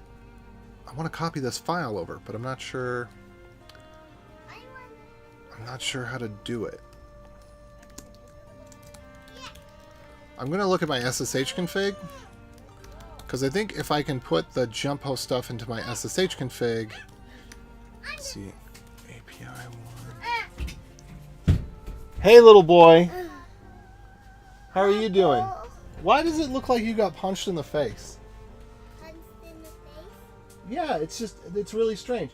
So, the bug bite has given him a black eye, but it looks like all the swelling is almost completely gone. He's just got a little shiner. Well, not really a shiner, but that's so weird. My son got bitten by a mosquito or a spider or a bug or something. It seems like in the morning, yesterday maybe. So that would probably make it a spider if he was bitten in the morning or in the middle of the night. A mosquito if he was bitten in the evening, but he wasn't bitten in the evening. Anyway, no, it's not. It's not infected. There's no the little spot where you can see the bite mark of the bug. I actually should look at it. No, it's so it's scabbed over, so you can't tell whether it was one perforation or two. But the side of his face, which I'll do this, it's swole up around here, and it was like that way the whole day. And then he woke up this morning, and the swelling had changed to here. And so his eye was only half open because all the swelling was in his eyelids. And so now he's got it almost looks like a black eye around, and the swelling's almost completely gone. So the swelling started on the outside and then moved towards the inside. And it happened, there was one other time he got a bite on his arm, and it got turns into a big golf ball sized lump. Or probably bigger than that, actually. Yeah, so he may have one of those rare conditions where common bugs cause great swelling. But it seems like if it was just mosquitoes, that it would be more common. And then there was the other night we went out. No, he wasn't with us. He stayed at home with me and my daughter went out. We both got bitten by mosquitoes, but he wasn't around.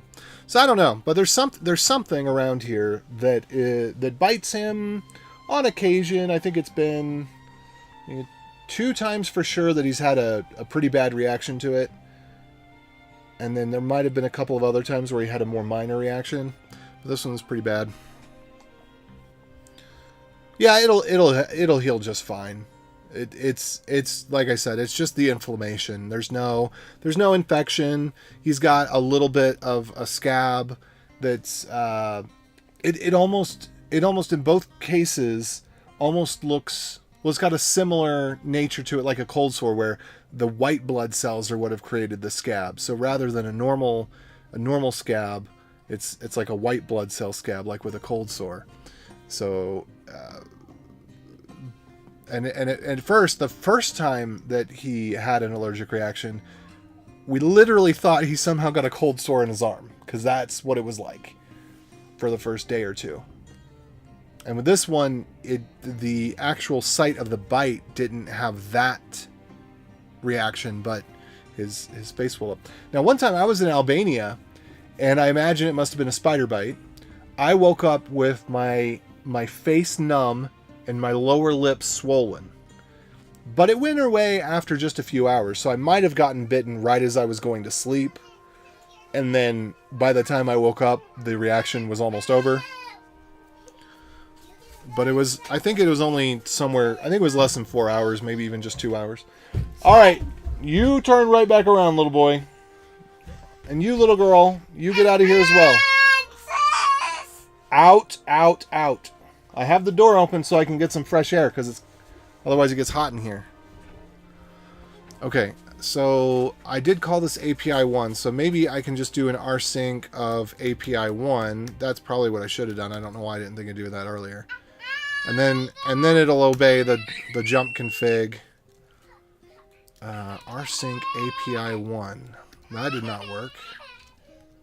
Okay, SSH maybe?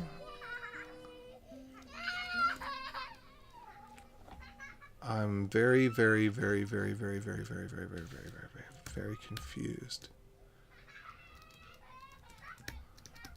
All right.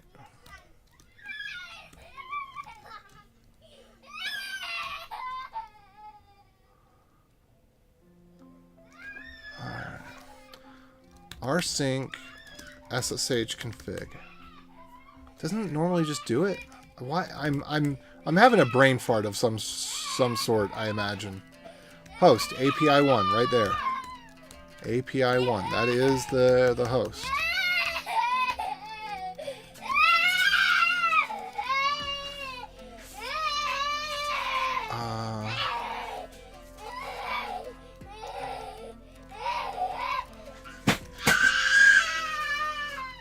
What are you doing? Why are you throwing my ladder?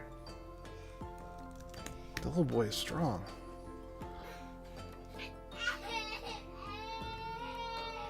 Well. And there's that.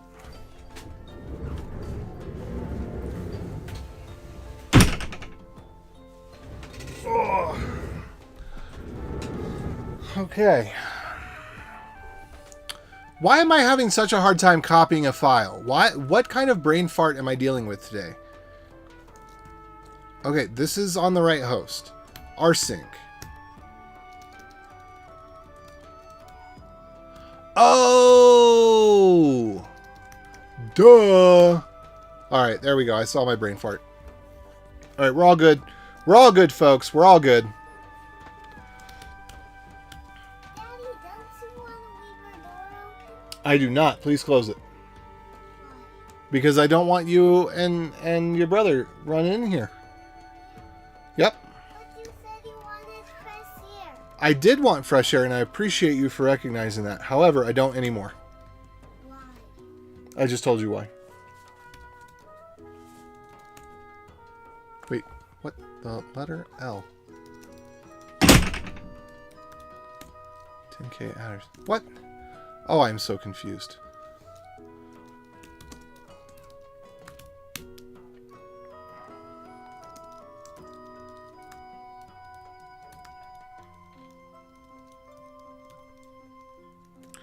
Alright, so we're going to go in here, and I think I am just going to add...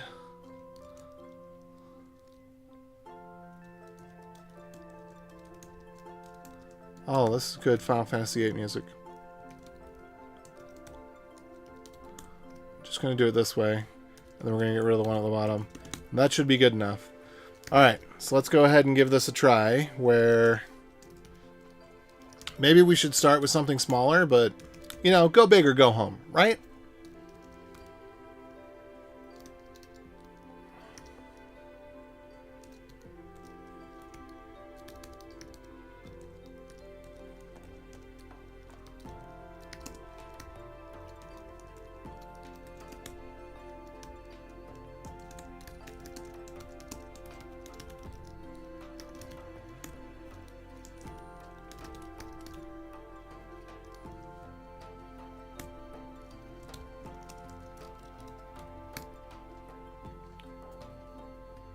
Argument list too long.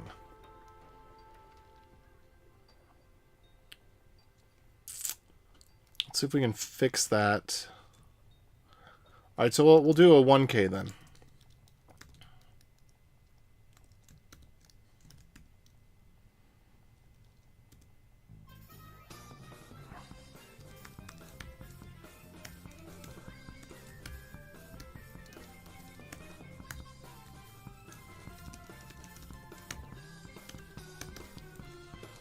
There we go.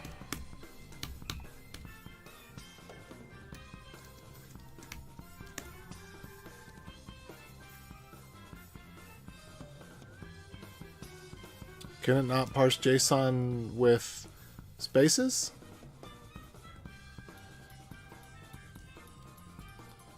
All right, let's just have it printed out instead for now.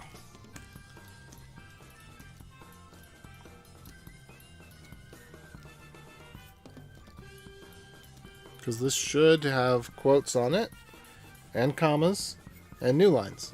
And that is legal.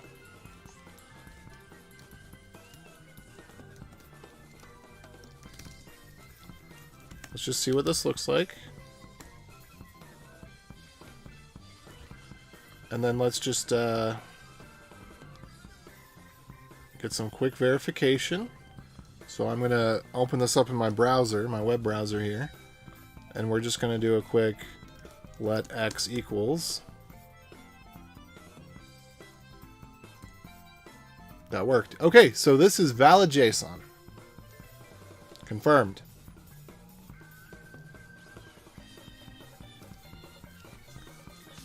Alright, now there was something I could do to get rid of that out of the...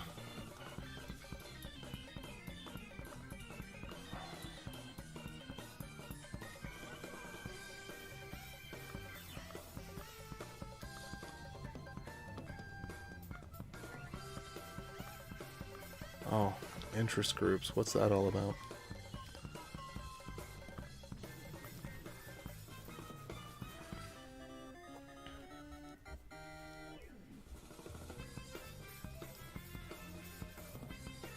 Okay, so my guess is that Dash DRPC can't actually parse JSON. That would be my guess at this point. That seems not that unusual, actually. So what we could do then, assuming that's the case, is we can just remove all of the spaces from the 1K file. So here we go. Let's see. This is probably just as well. Alright, that's going a little bit slower than I'd like. I don't know if we're making much progress here. Okay, let's try regular expression. So this space, we're just going to replace it with that. And then this, we could do space or new line of any sort. Just replace it with that. Okay, so now there's no spaces and no new lines. Oh, that's so frustrating.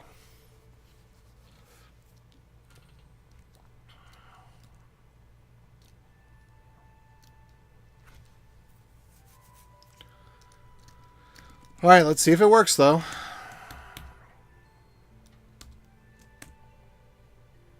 Oh, sucks.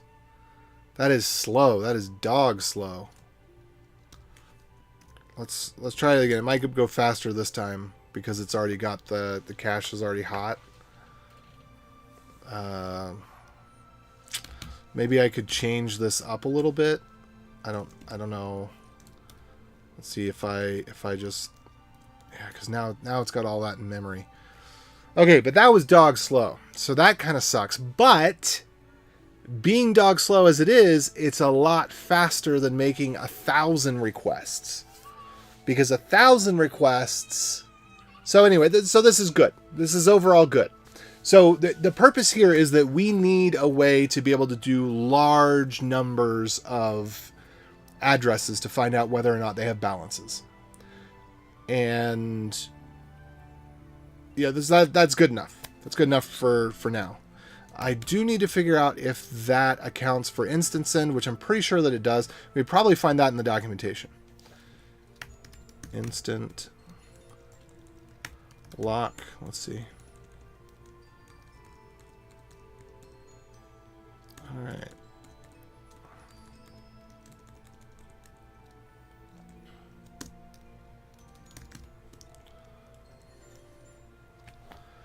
So we do need to go here.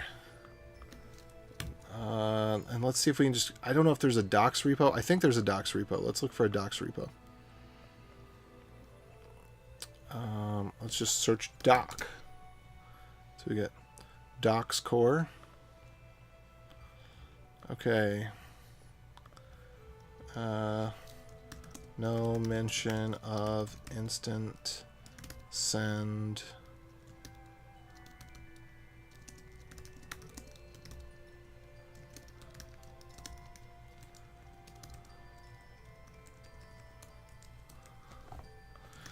I believe that get address UTXOs.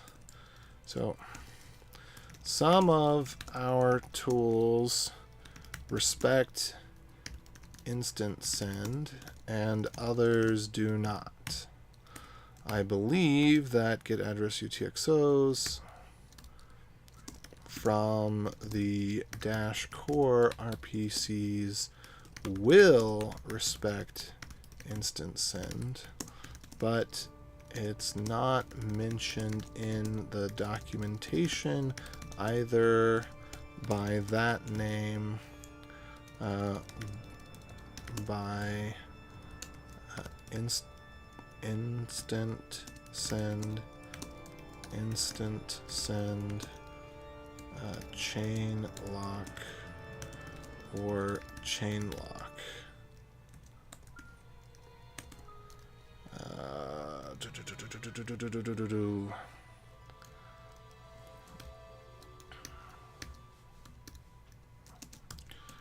I've noticed this when getting balances through insight.dash.org, which may be calling get address balance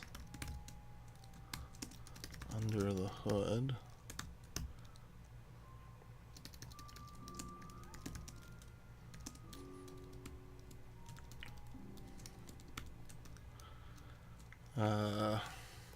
We should have documented reference of whether or not each function call does or doesn't support instant send, so that we don't have to compare addresses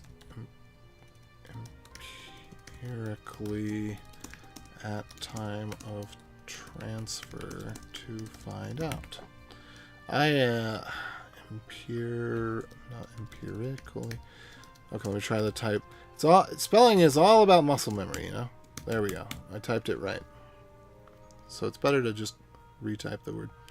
Okay, and then somebody responded to this, it looks like, already. Yeah.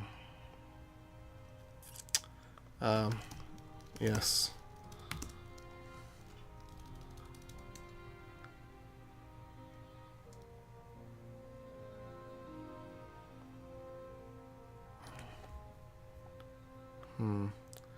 Oh, that's not clear.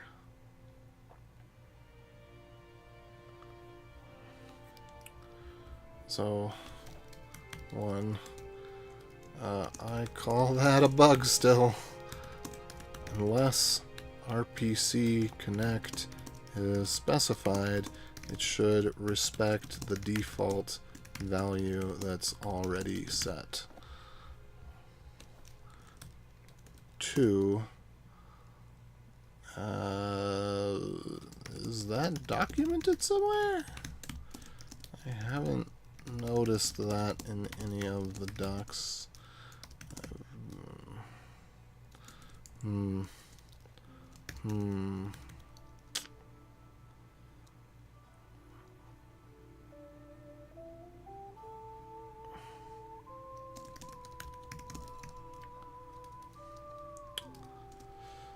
That would be good to have more clear in the docs.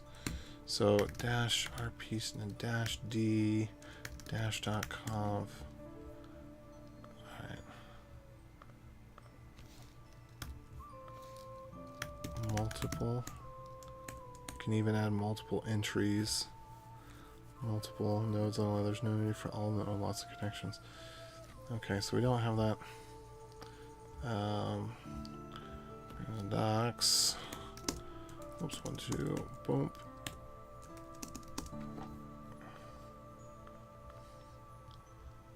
Arguments and commands. Let's see. Cbind. Nope.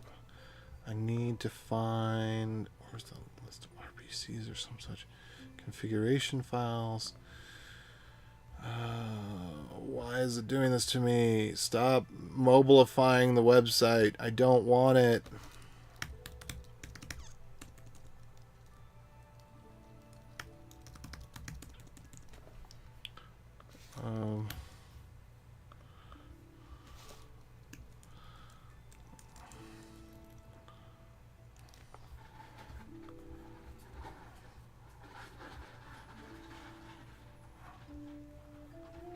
Dash arguments and commands. Is it here too? There's a place where it's all specified. RPC bind. Expose. Where does it? This option can be specified multiple times. Okay.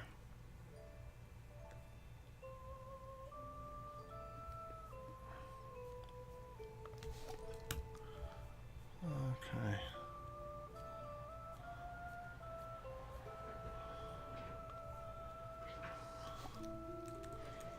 Thanks. There we go.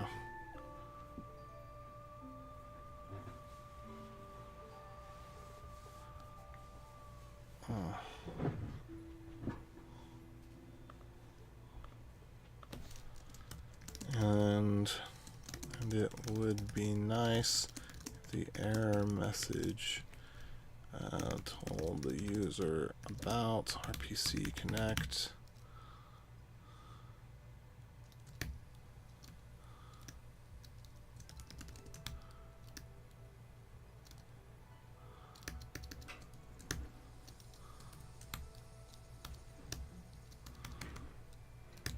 Yeah, whatever.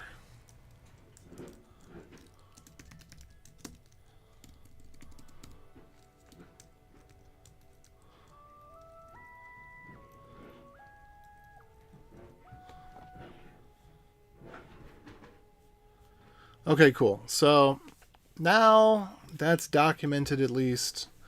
I doubt that it will actually get changed, but it's documented. It's good to have this because then if I'm not the only person that ever does this, which I probably will be. Oh, and actually I need to go over there to that too. Let's see. Let me make sure that I've got this right. Hold on. Let me go back to here.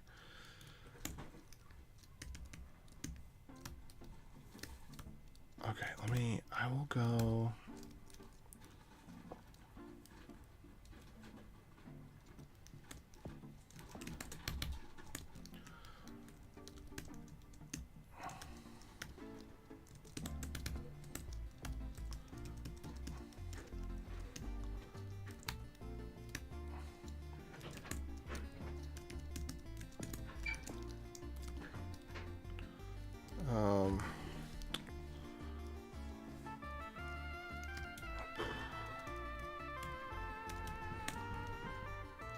Let's just take the last 3 or 4 here.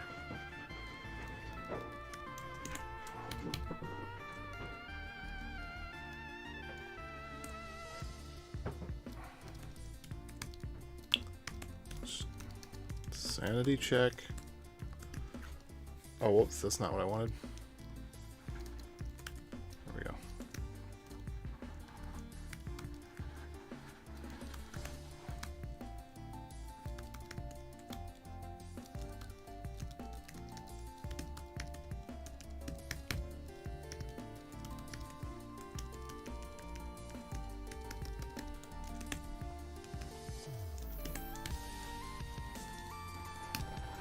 Oops. Wait, that worked. Hold on. Was something else wrong then? Okay, alright, that's not a bug then. Or if it is, I'm confused.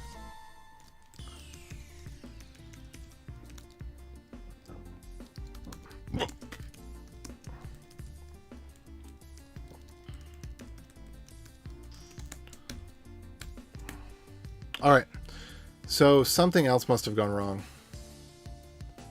I don't know what.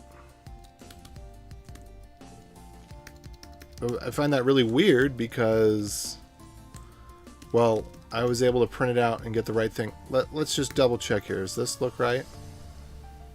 That looks right to me. So what if we do like this?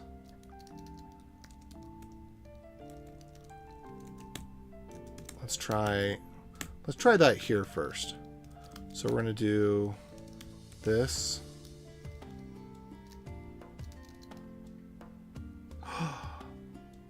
Is it not? No, that shouldn't be a problem.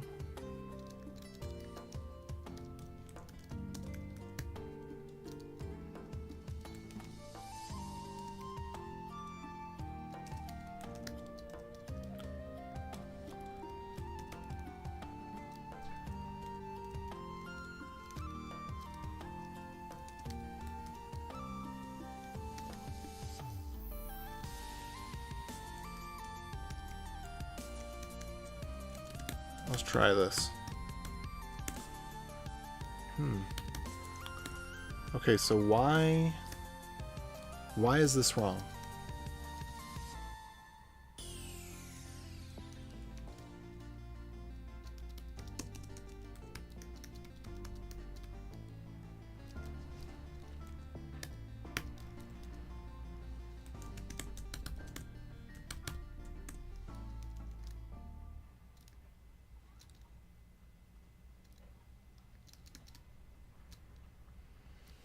shouldn't... I mean, this should all be one argument still, right? So we echo this. That's correct.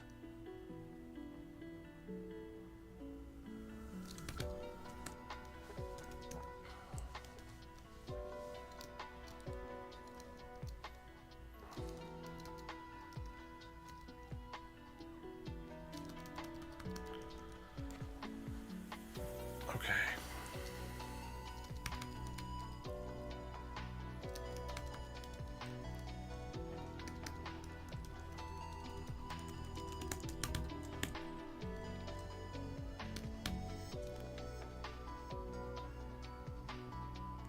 Okay.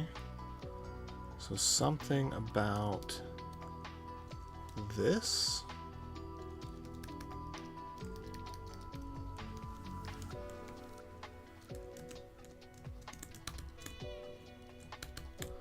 Okay, something about this? No. Something about this? What's going on here? Why did it...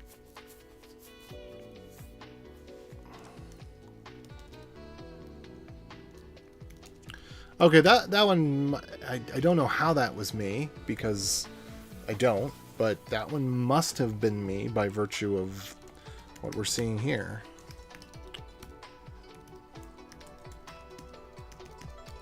Let's, let me try a couple more times and then I'll move on.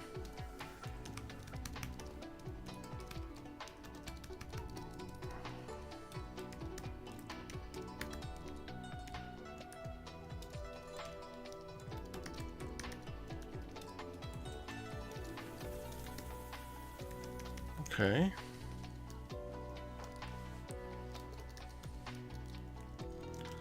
So this should still work. Whoops. Oh.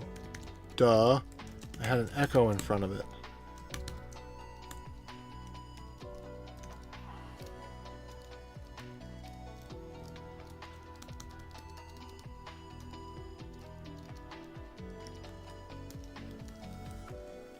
I'm very, very confused by this, because it should not know the difference between these.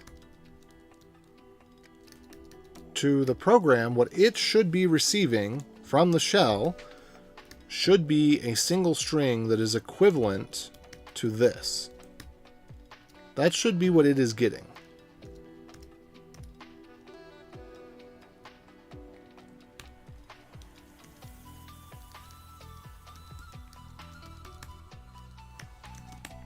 Alright, let's try this one more time.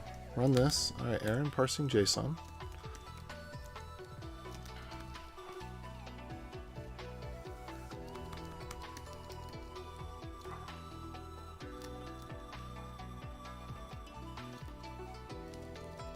I'm very confused.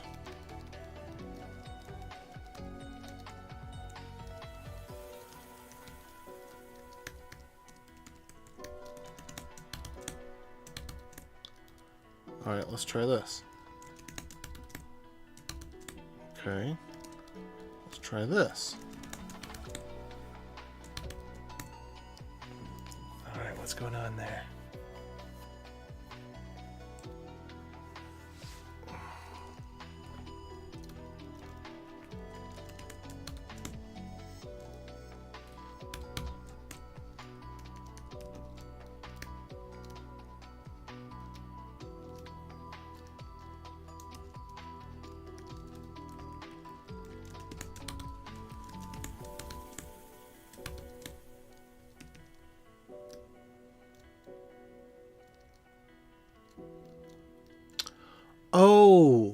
Oh, I see what's going on.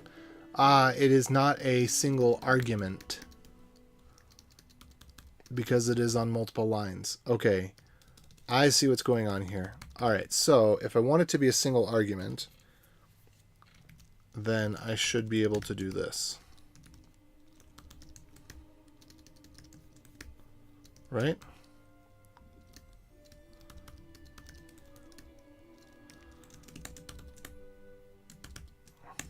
Okay, cool. All right, we got it. Everybody can chillax. Crisis averted. Everything's okay. We had a slight weapons malfunction, but everything's fine now. We're fine. Actually, negative. Negative. We've got a reactor leak. Big problem. Yeah, just give us a minute to lock that down now. Thank you. I hate small talk.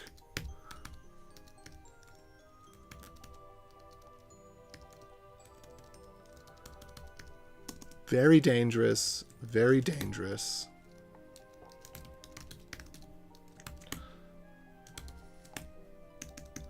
Maybe it just need. Hold on, let me go check the RAM usage on this.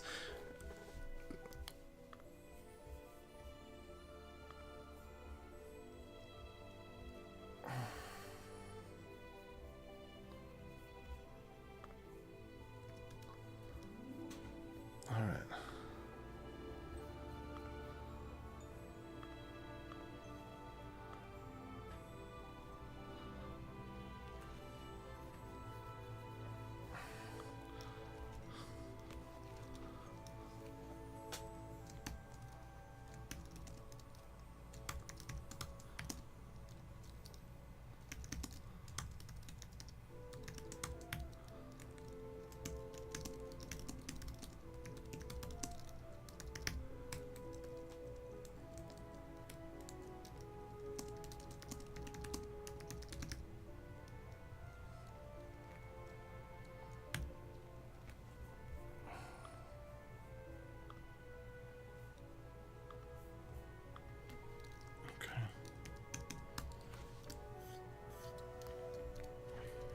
Okay.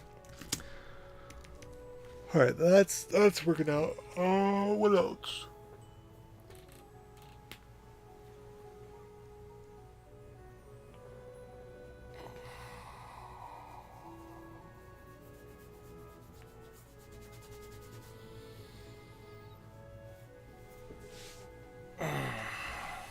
I've got an idea too. Well, I'm not going to execute that now. We're going to leave that one alone. Okay, so there's 1,000 addresses. All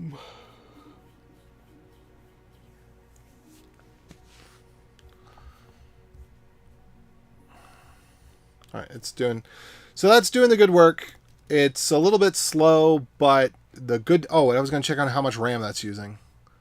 Where'd my... Where's my system? Let's see. This is running on... Okay, Dash D1 is running on server 2. Yeah, it's not using that much RAM. Well, compared to how much it sometimes needs to use.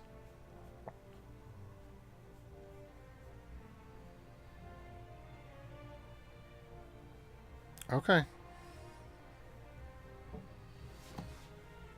Okay, let's... I do want to try one other thing, though. So let's get another 1,000 addresses.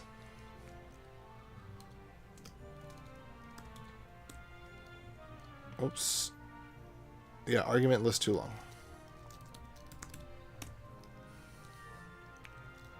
So let's go to 7,000. And we're going to take this to 8,000.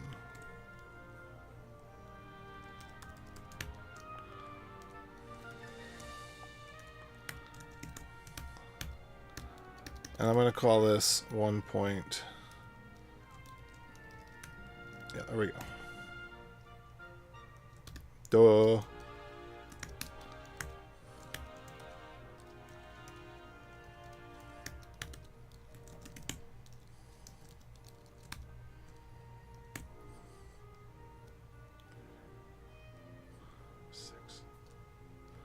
Six.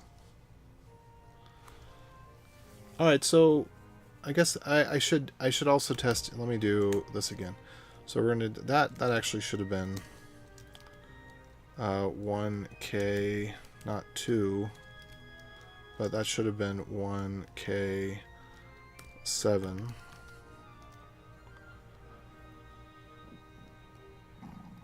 For starting at 0, yeah.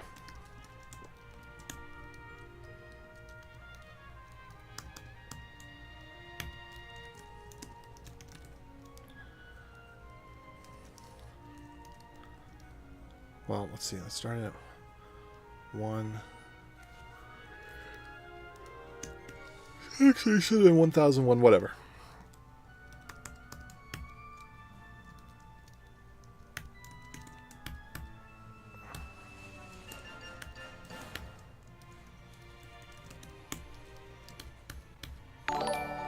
Hey, what's up, Dolphin?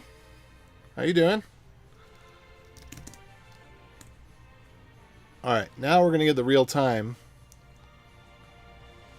Oh, okay. I was maybe counting a little fast when I went 1, 2, 3, 4, 5, 6. I don't know. That only took 2.7 seconds. So for getting 1,000 addresses in 2.7 seconds, not so bad. Okay, so what would I need to do? Okay, yeah, that'll work. That'll work. That'll work. So what I need to figure out, and the reason that we're doing this, is because the inside API is slow and buggy, and we need to be able to, and this had nothing. This was matching on a null set, so it'll be interesting to try this out on the non-null set. But what we will need to be able to do is to be able to look at several XPubs across many different customers and say, hey, give us all information about all payments across all these customers that we might not know about. And then we need a way to say, give us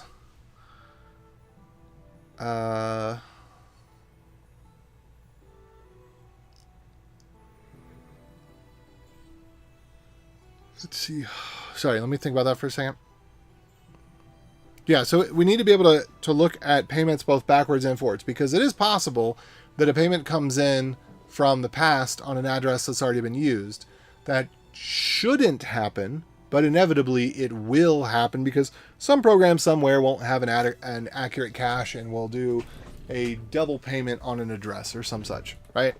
So we need to be able to, in the ideal case, just index forward across multiple XPubs. So say we collect 10 from this address and 10 from that and yada, yada, yada. And then we need to be able to look backwards. And so being able to do 1,000 at a time is a good test. 10,000 would be much better. I wonder how close we could get to more than that. Anyway, this is good. This is good for now. All right, so what do we have out of this? Nothing much. But we know we can connect the RPC, and we know that we can get address balance. So let's try the full 10,000, or let's try some amount with the RPC here. So let's do that, and we're going to have the ability to take in. So that's RPC, yada yada yada yada yada. Let's do AC function, get UTXOs.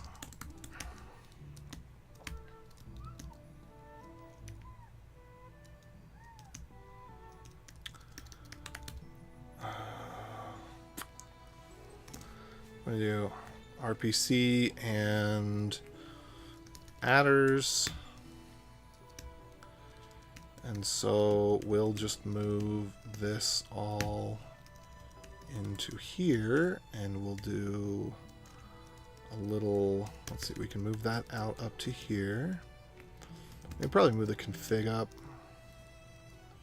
The config should read, so to do read from JSON config.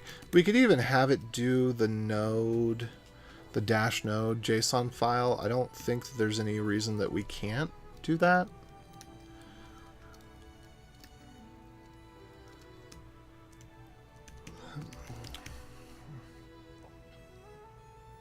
So we do need to do the set timeout, though.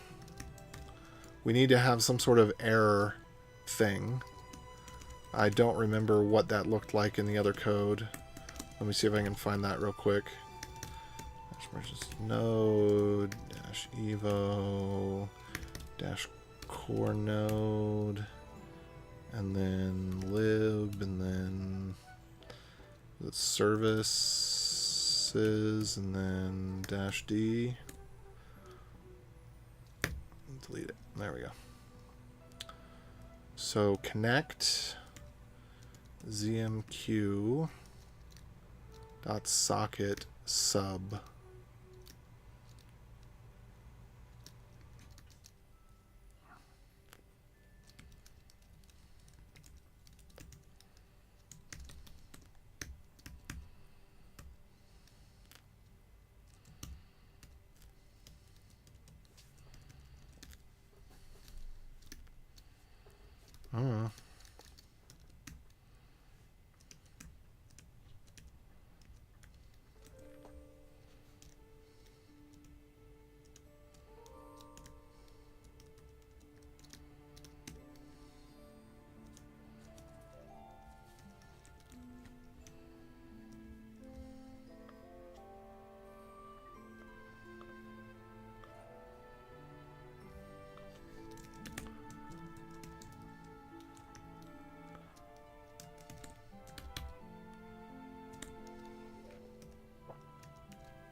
Oh, this is not RPC, this is ZMQ.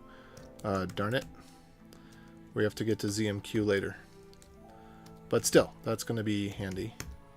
So we won't throw that away. What did we need to do for this one for RPC? Okay, dash D RPC. Node client. Okay, client, load tip from node, load tip from node. We don't need any of that. We could do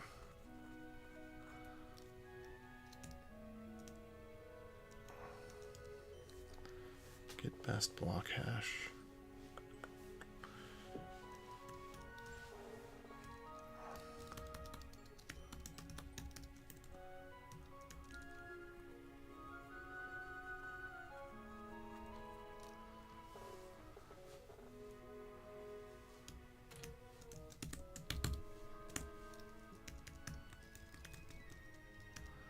So we could do await new promise,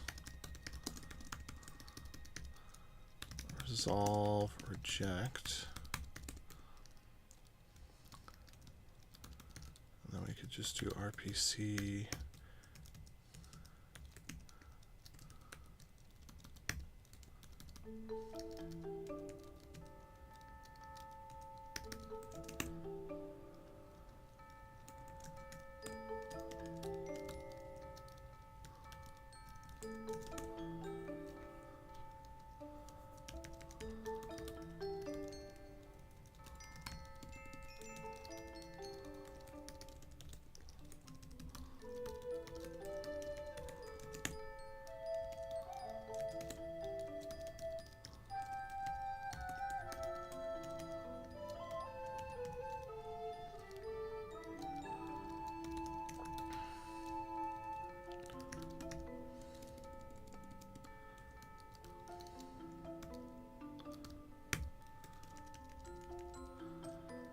const. What was that RPC warm-up bit?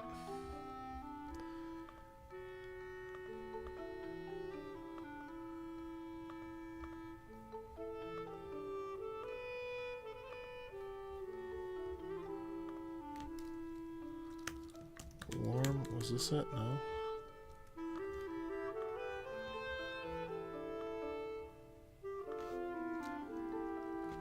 This one? Where was that at?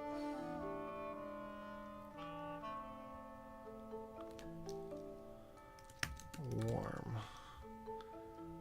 RPC and warm up. That's what we're going with. All right. Whoops. There we go.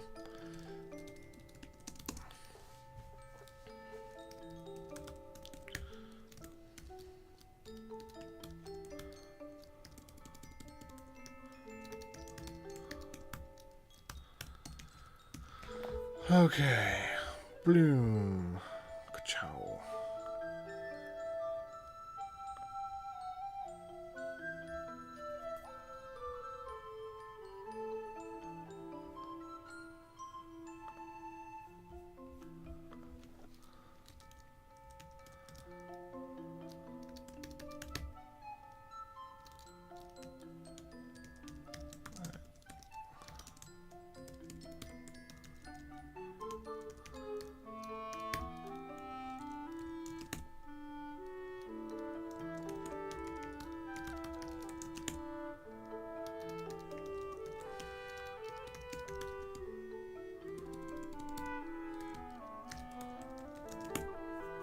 Okay, so I think this is correct now.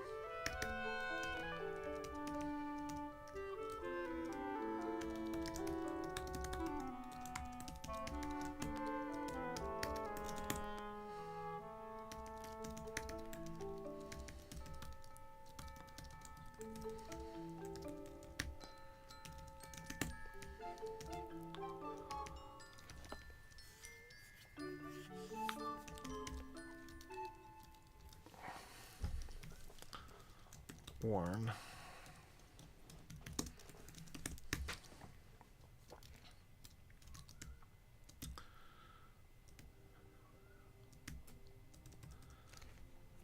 All right.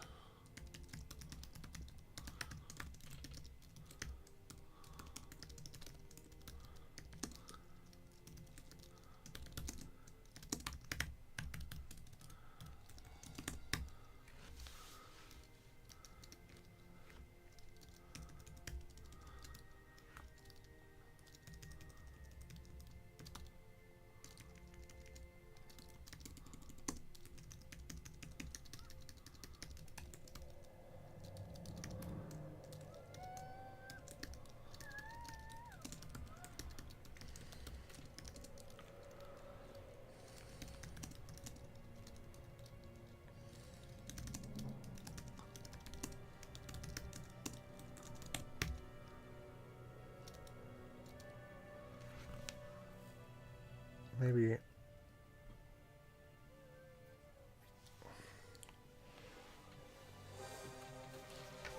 Let's see.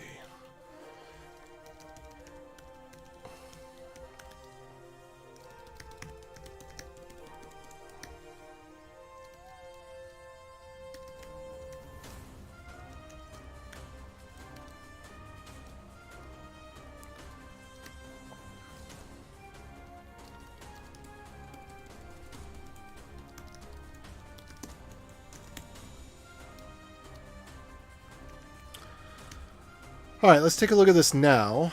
And what I'm hoping to see is RPC is ready.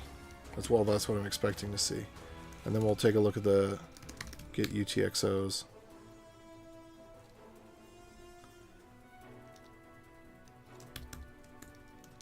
All right, we got main catch, okay.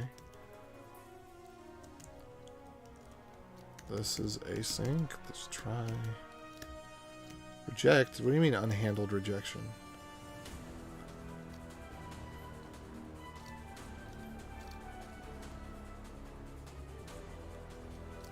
I'm very confused as to how there can be an unhandled rejection here.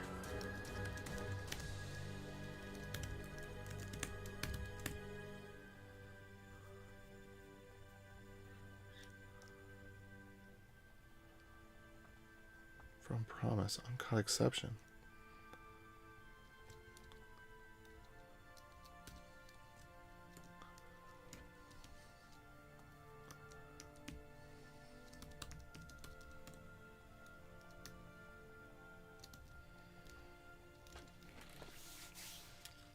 I don't need to await for that, right? This is new promise.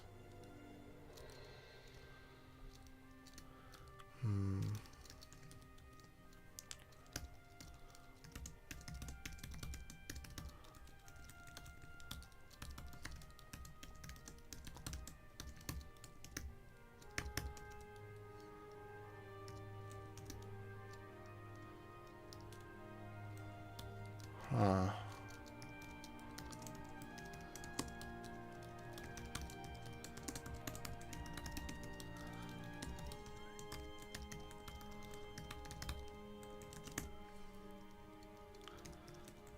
So there might have been something.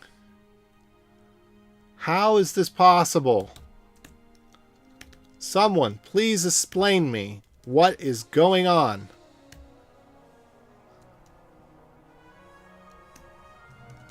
New RPC config.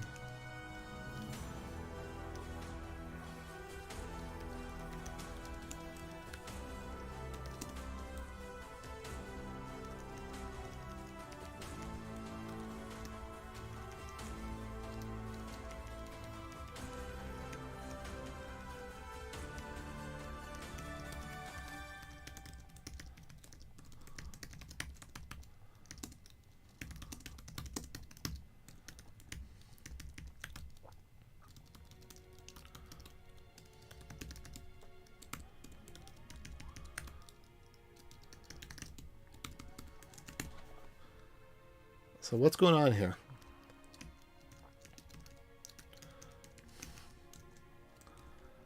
How can anybody claim that this is not being handled when it's clearly being handled right here?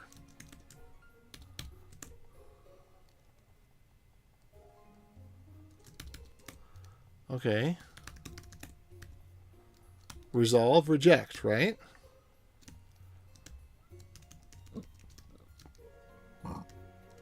Resolve.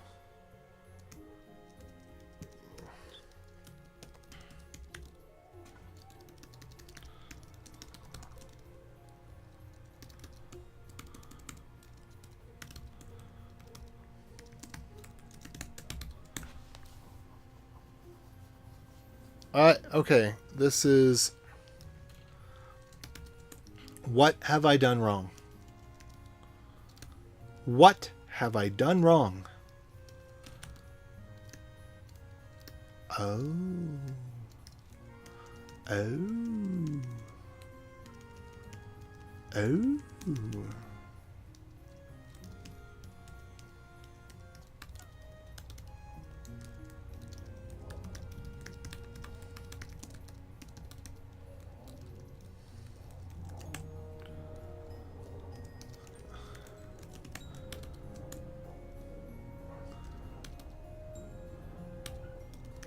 What? Oh, Splodinu, what's up?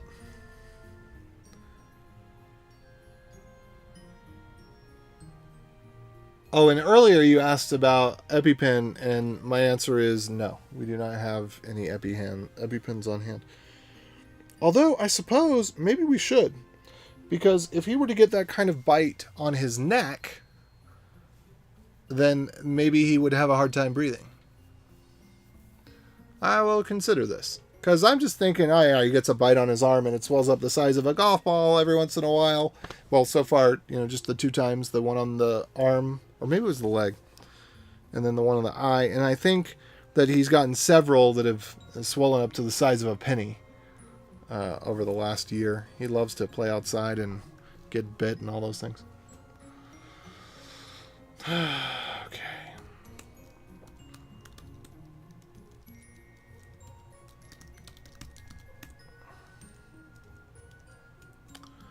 Okay, so here's node client, new -d RPC.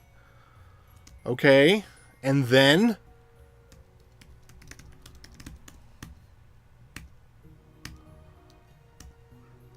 I'm very confused because it's saying that it's throwing an unhandled error, but I don't get where that's coming from. I'm handling an error in the error callback. I'm handling the error in the promise chain. Where am I not handling the error? Okay, rpc.on is not a function, so there's nothing that I can do there.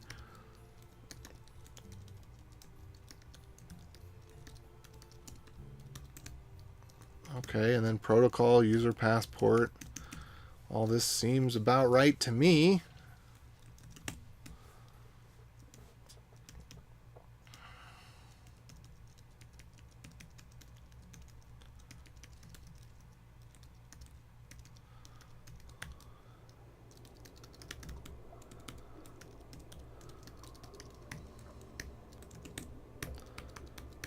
We got the get and the got and the debug.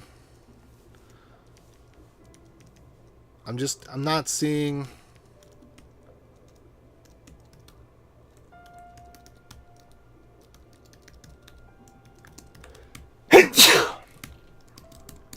I'm not seeing what it's saying about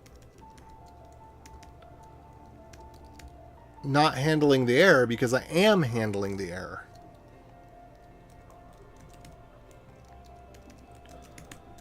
I'm handling every possible error. Okay, let's... Oh, whoa, what is that?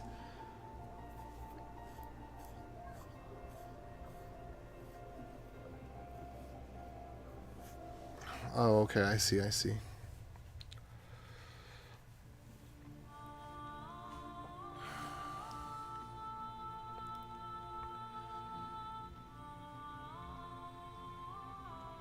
Interesting. I don't think it should have a log function in there, but whatever. Seems kind of out of its realm. Definitely shouldn't have that. Actually, that would be exposed as a public API, but whatever.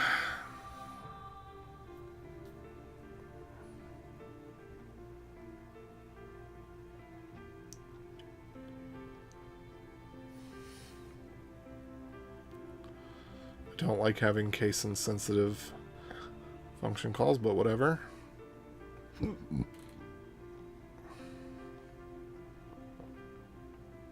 Help definitely doesn't belong there. Oh, yeah, I think I see what's happening here.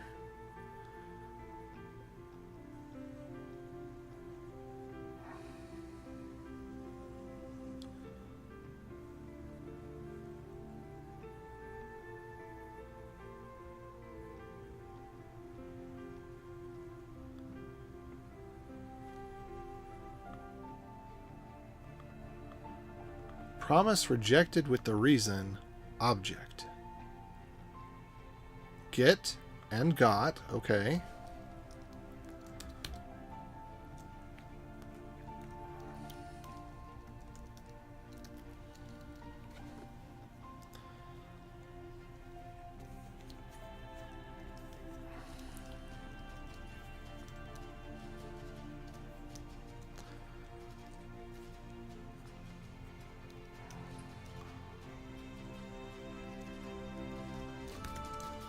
I'm very, very concerned that they may have changed the error handling behavior, and that would boggle my mind. Because if you have to do this, I mean, that is really, really retarded. But I don't see how that could be the case. But it doesn't get to debug error. It doesn't get here. So I'm really, really confused.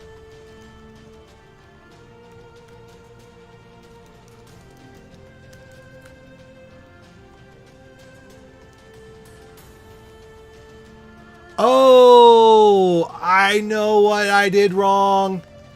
I know what I did wrong. I know what I did wrong. I actually am using the Promises API, but I was copying my example from not the Promises API. So,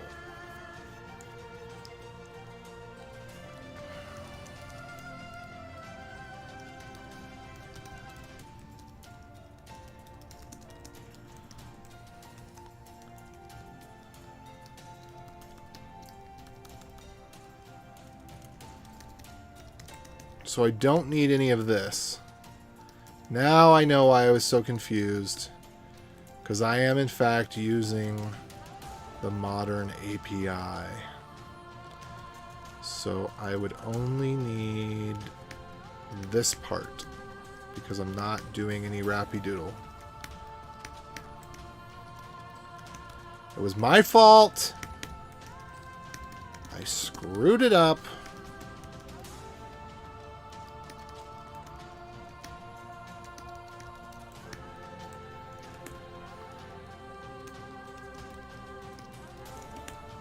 Well, I wasn't actually expecting an error here. Was the thing.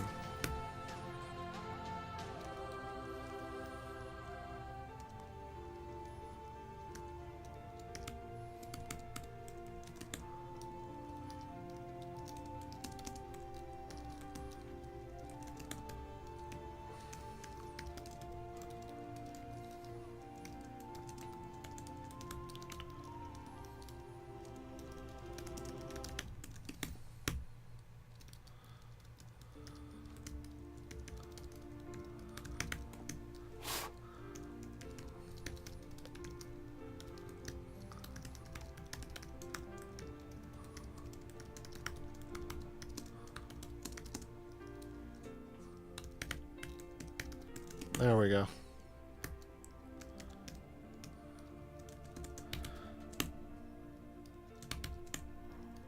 What, the letter L?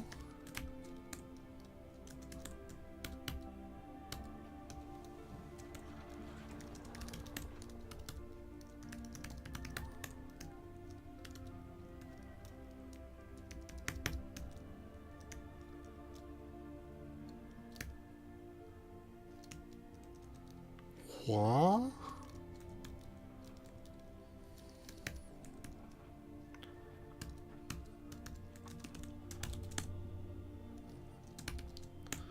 Interesting. So I guess I need to give it something to do or to listen to or to something.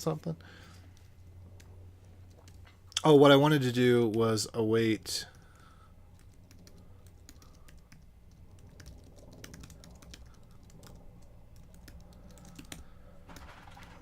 And I wanted to take, wanted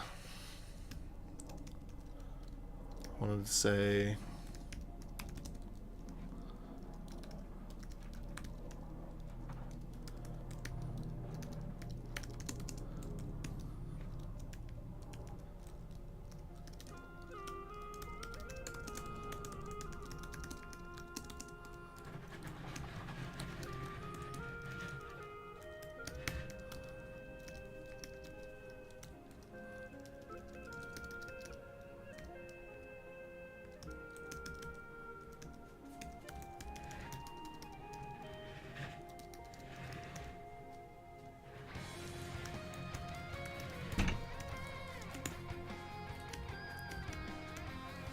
get UTXOs.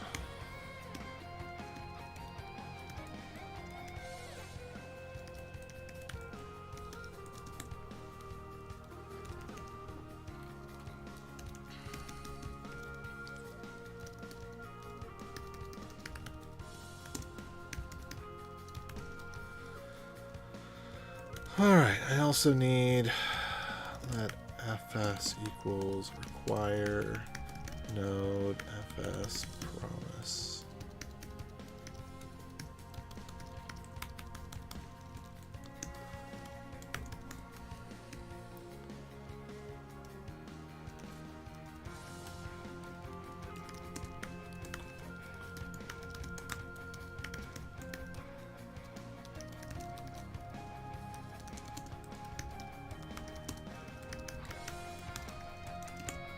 Alright, there we are.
Bees or wasps?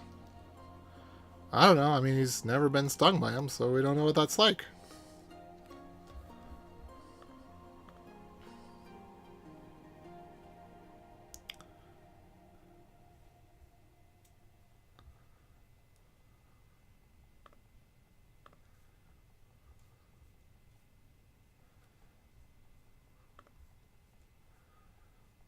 Okay.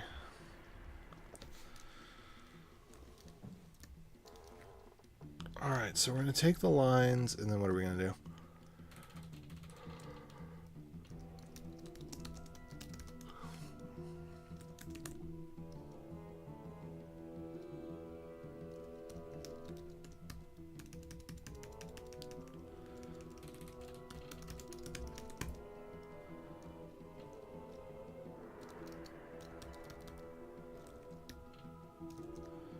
Get address balance addresses. No.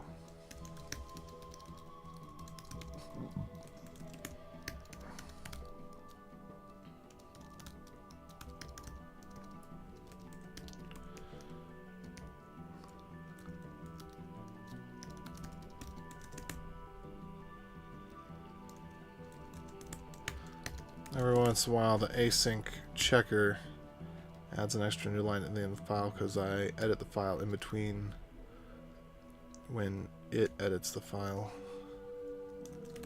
Alright, let's try running this now. Promises, promises. We should also rename this to promise.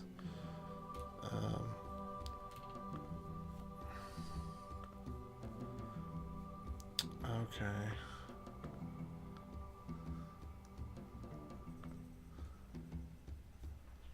Okay. To do, we should also alias promise dash d rpc promise to dash d rpc promises to be consistent with the node API.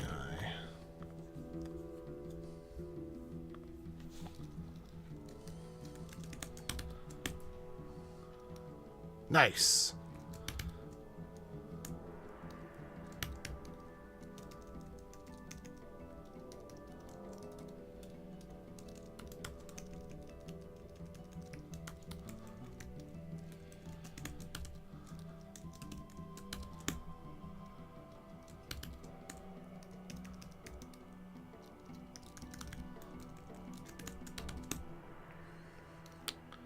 $2,085 transactions.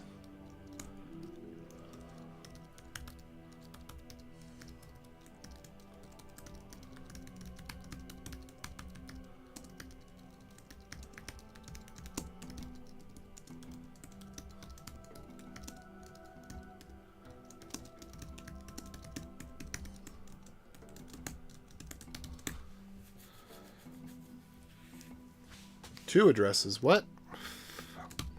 Oh, because I didn't give it...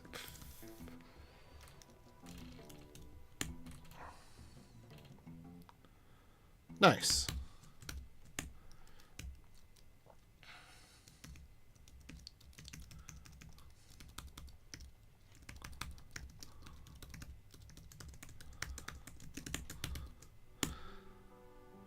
Alright, I think I'm going to have to call it for now, but this is a good spot. So, we are now doing what we need to do with the RPC, with just the RPC, with no dash core lib. And actually, let's just do a quick check with... Let me... Give me just 1 second here. I need to make a call. I need to figure out about dinner.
Thanks for letting me know that.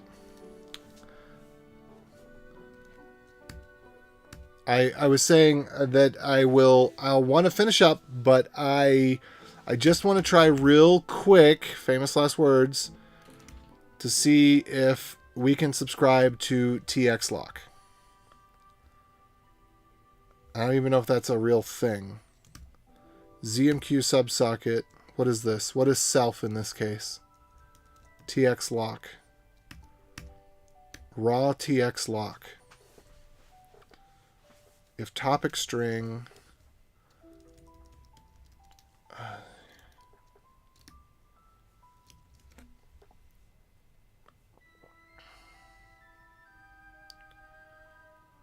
on message, got it.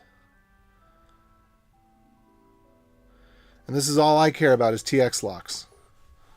So this is all the better for me, because then I don't have to deal with the junk that I don't actually need.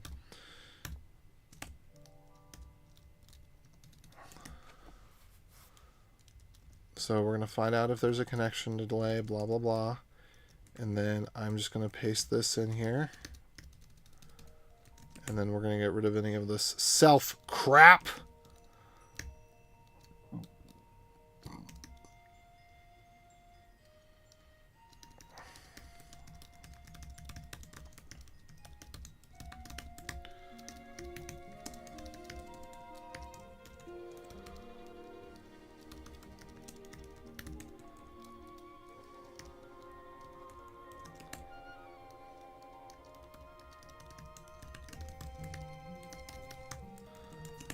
And I'm going to double check on this before I run it. ZMQ transaction lock handler.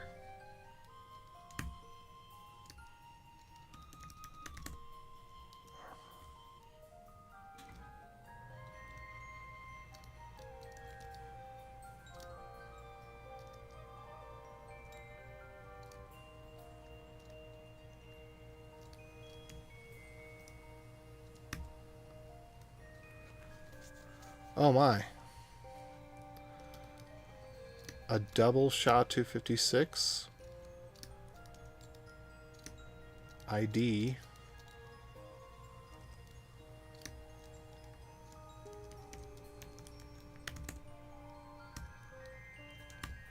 Is this a string or what is this?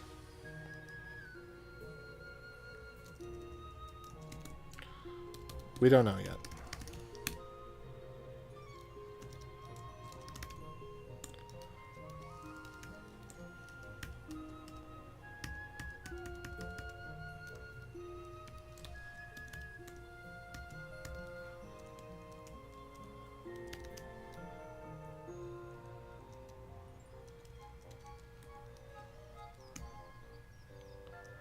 I did have this sorted out, didn't I?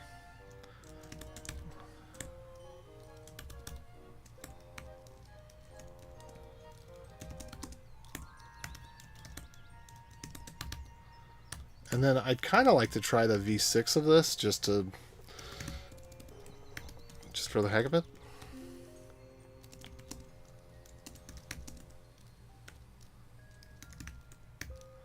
Because it's been out for 3 years. And it's supposed to fix some bugs. Who knows if it actually does. npm install, save, 0mq, and 5.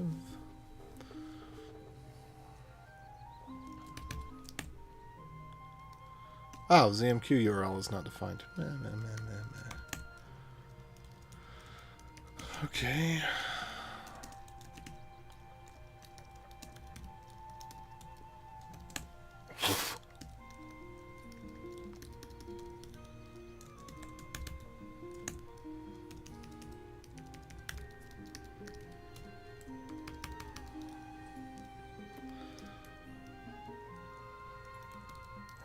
I'm just going to call it ZMQ.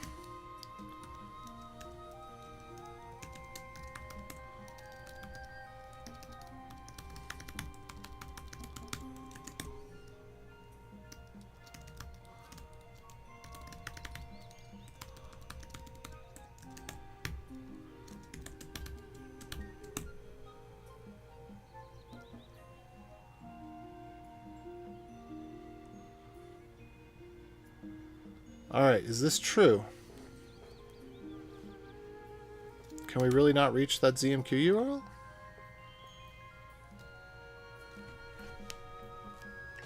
Let's double check what's going on over here. Excuse me while I pick my nose. Man's gotta do what a man's gotta do.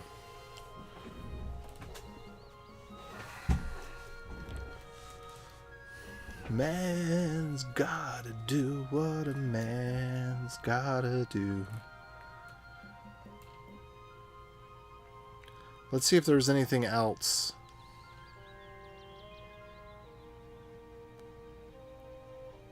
About this that could be potential issue.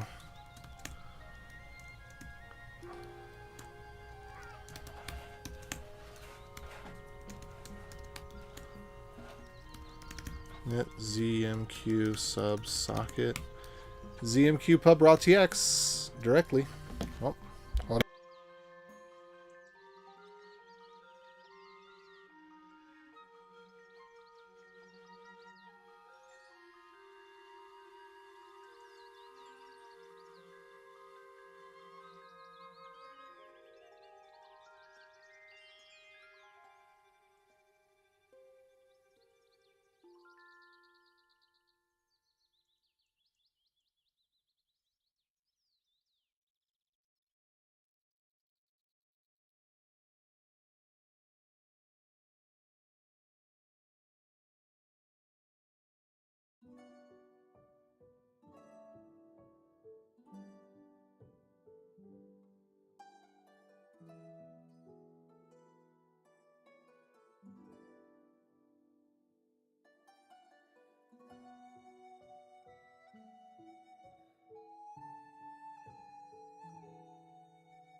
Alright, so I have a couple minutes. Now, if I'm not mistaken, this one worked. So we did run npm run start here, didn't we? And then it popped up with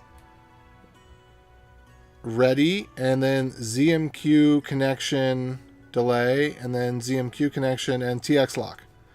So this worked. So we should just do a little bit of... Whoops. I mean, the fact that this works means that the other one should work too.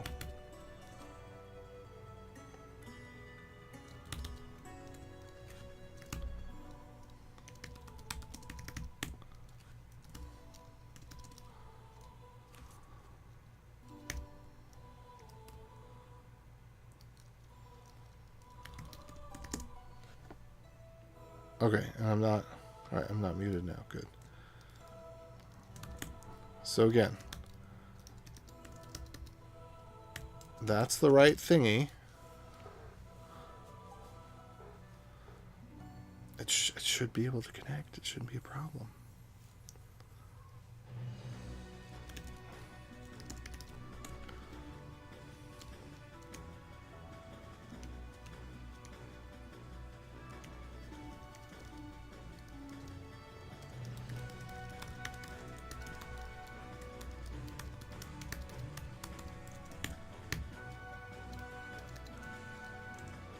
There might be something else that I'm missing. I'm just going to go take a quick look. Oh, and something's going on with the chat, it looks like. Let me clear that out. Or... Oh, no. That's just... Okay. Never mind. This thing just was a little weirder than I expected because it went to a greenish blue sky or something.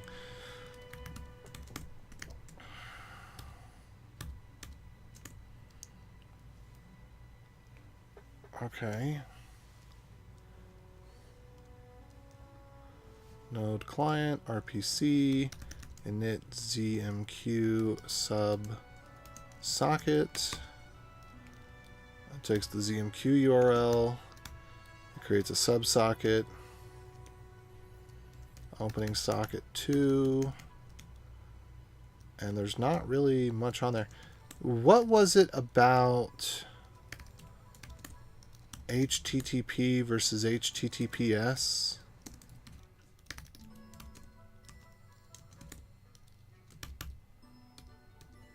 I could have sworn proto. There was a proto.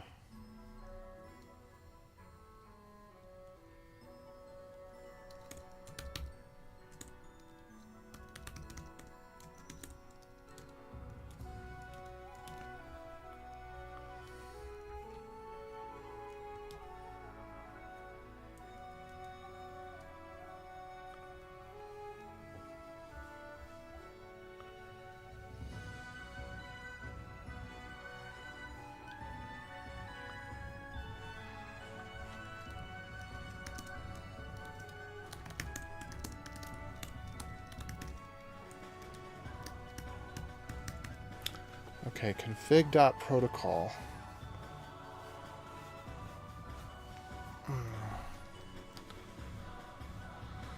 Whatever.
All right, something weird's going on. Check this out.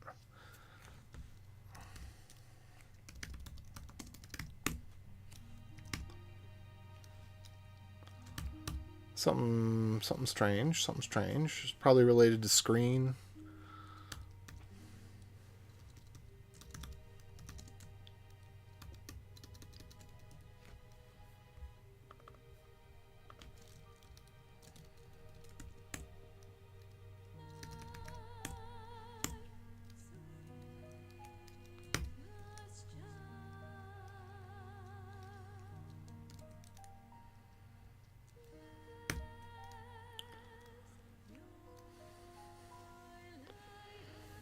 All right, it said it was connected.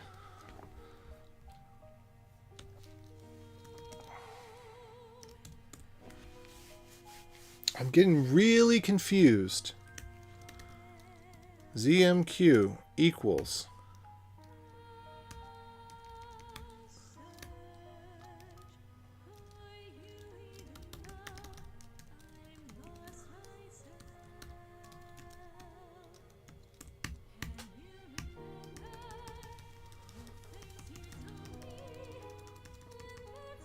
Oh, duh.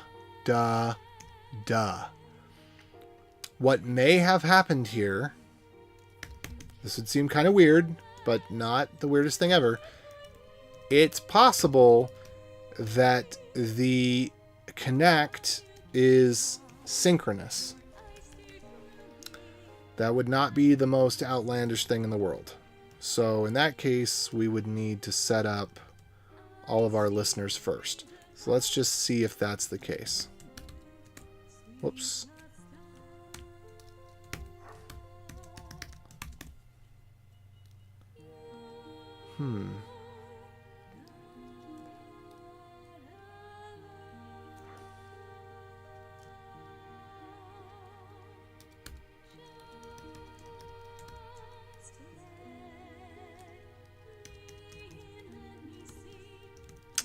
So I'm guessing the monitor must do something important. Because that's part of what's not the same. I'm so glad that that...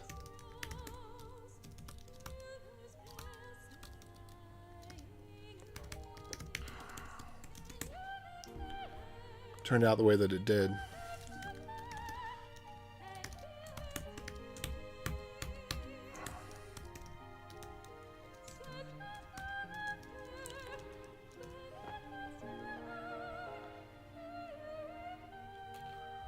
There we go. Monitor error.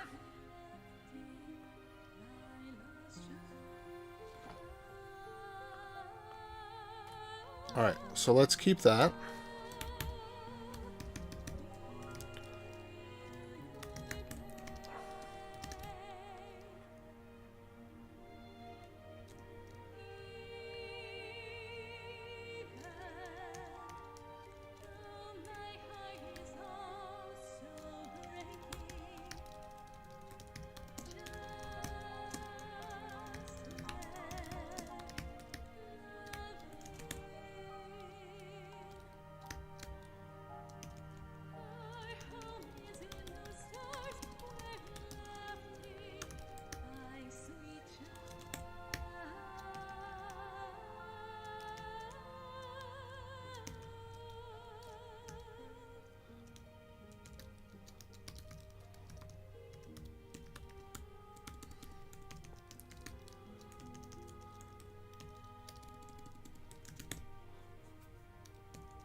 Alright, let's see if this solves our problem.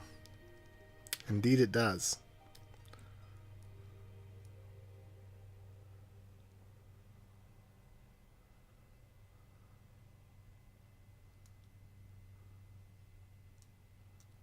That's awesome.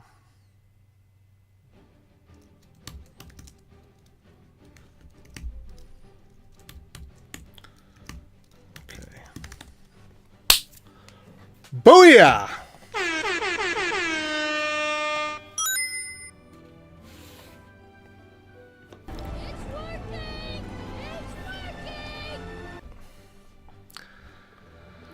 All right.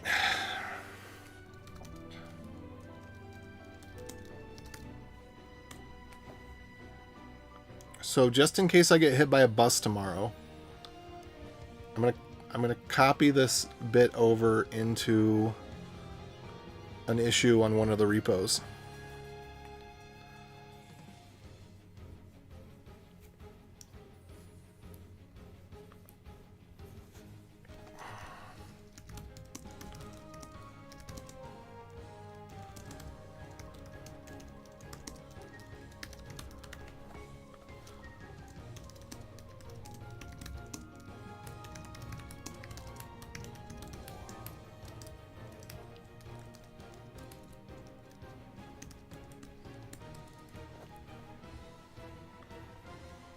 And I can clean this up later.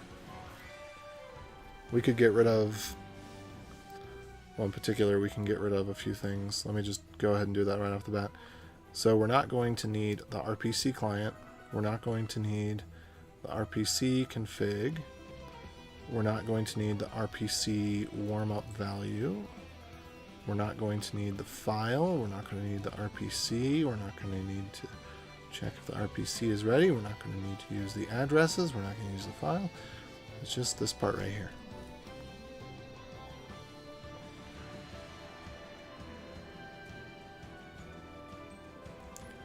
We don't need any of this.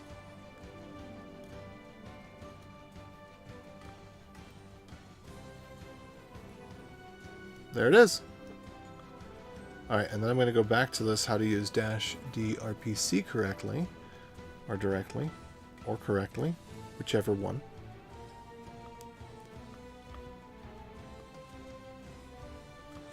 And I'm going to go ahead and throw this in there. But I'm going to get rid of the little bit of this and that about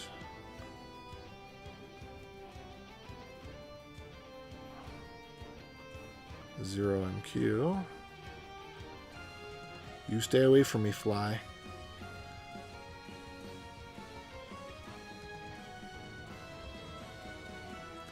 Tell that fly he'll stay away if he knows what's good for him.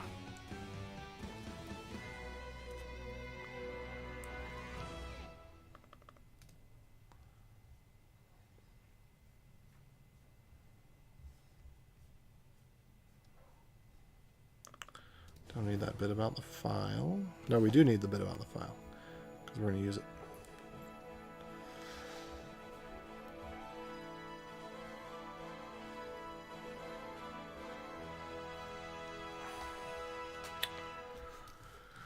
Boom!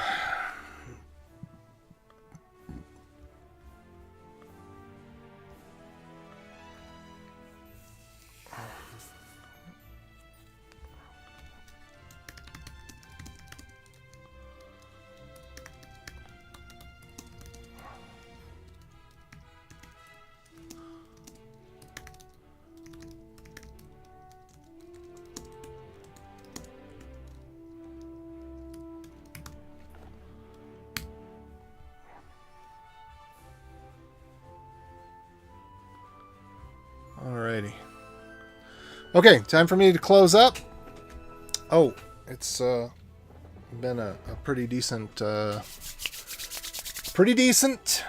time, because got bugs submitted, got stuff fixed, got the direct access here. So now all the pieces are in place. We're gonna have to figure out how to decode the raw transaction. Not sure.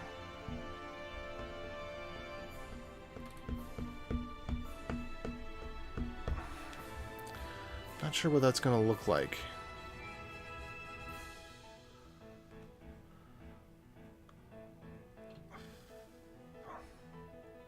This might just be the same that we already have. Let me try npm install. Whoops, I need to be npm install location equals global. Let's try -tx or -tx CLI maybe. Okay. -tx inspect.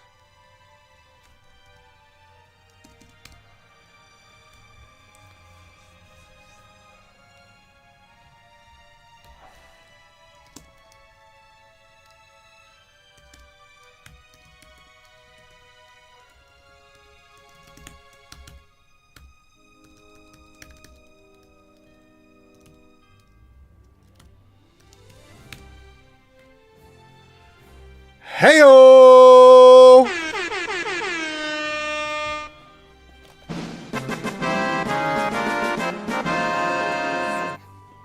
All right.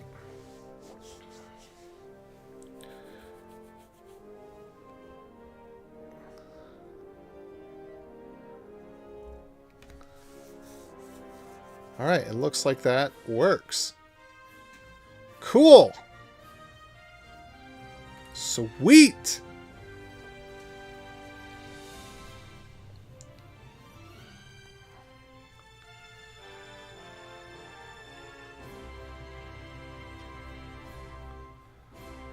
Okay.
All right. And I'm going to send one more message here.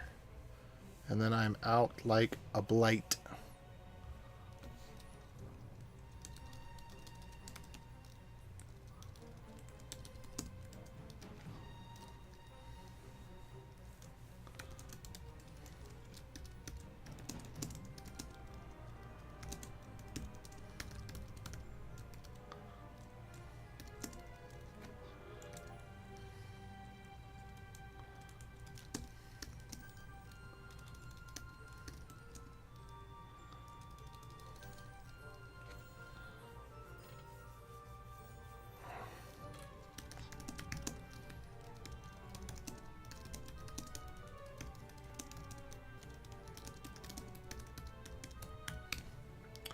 Okay. It's time for me to go. Thanks for joining in. Catch you later. Adios.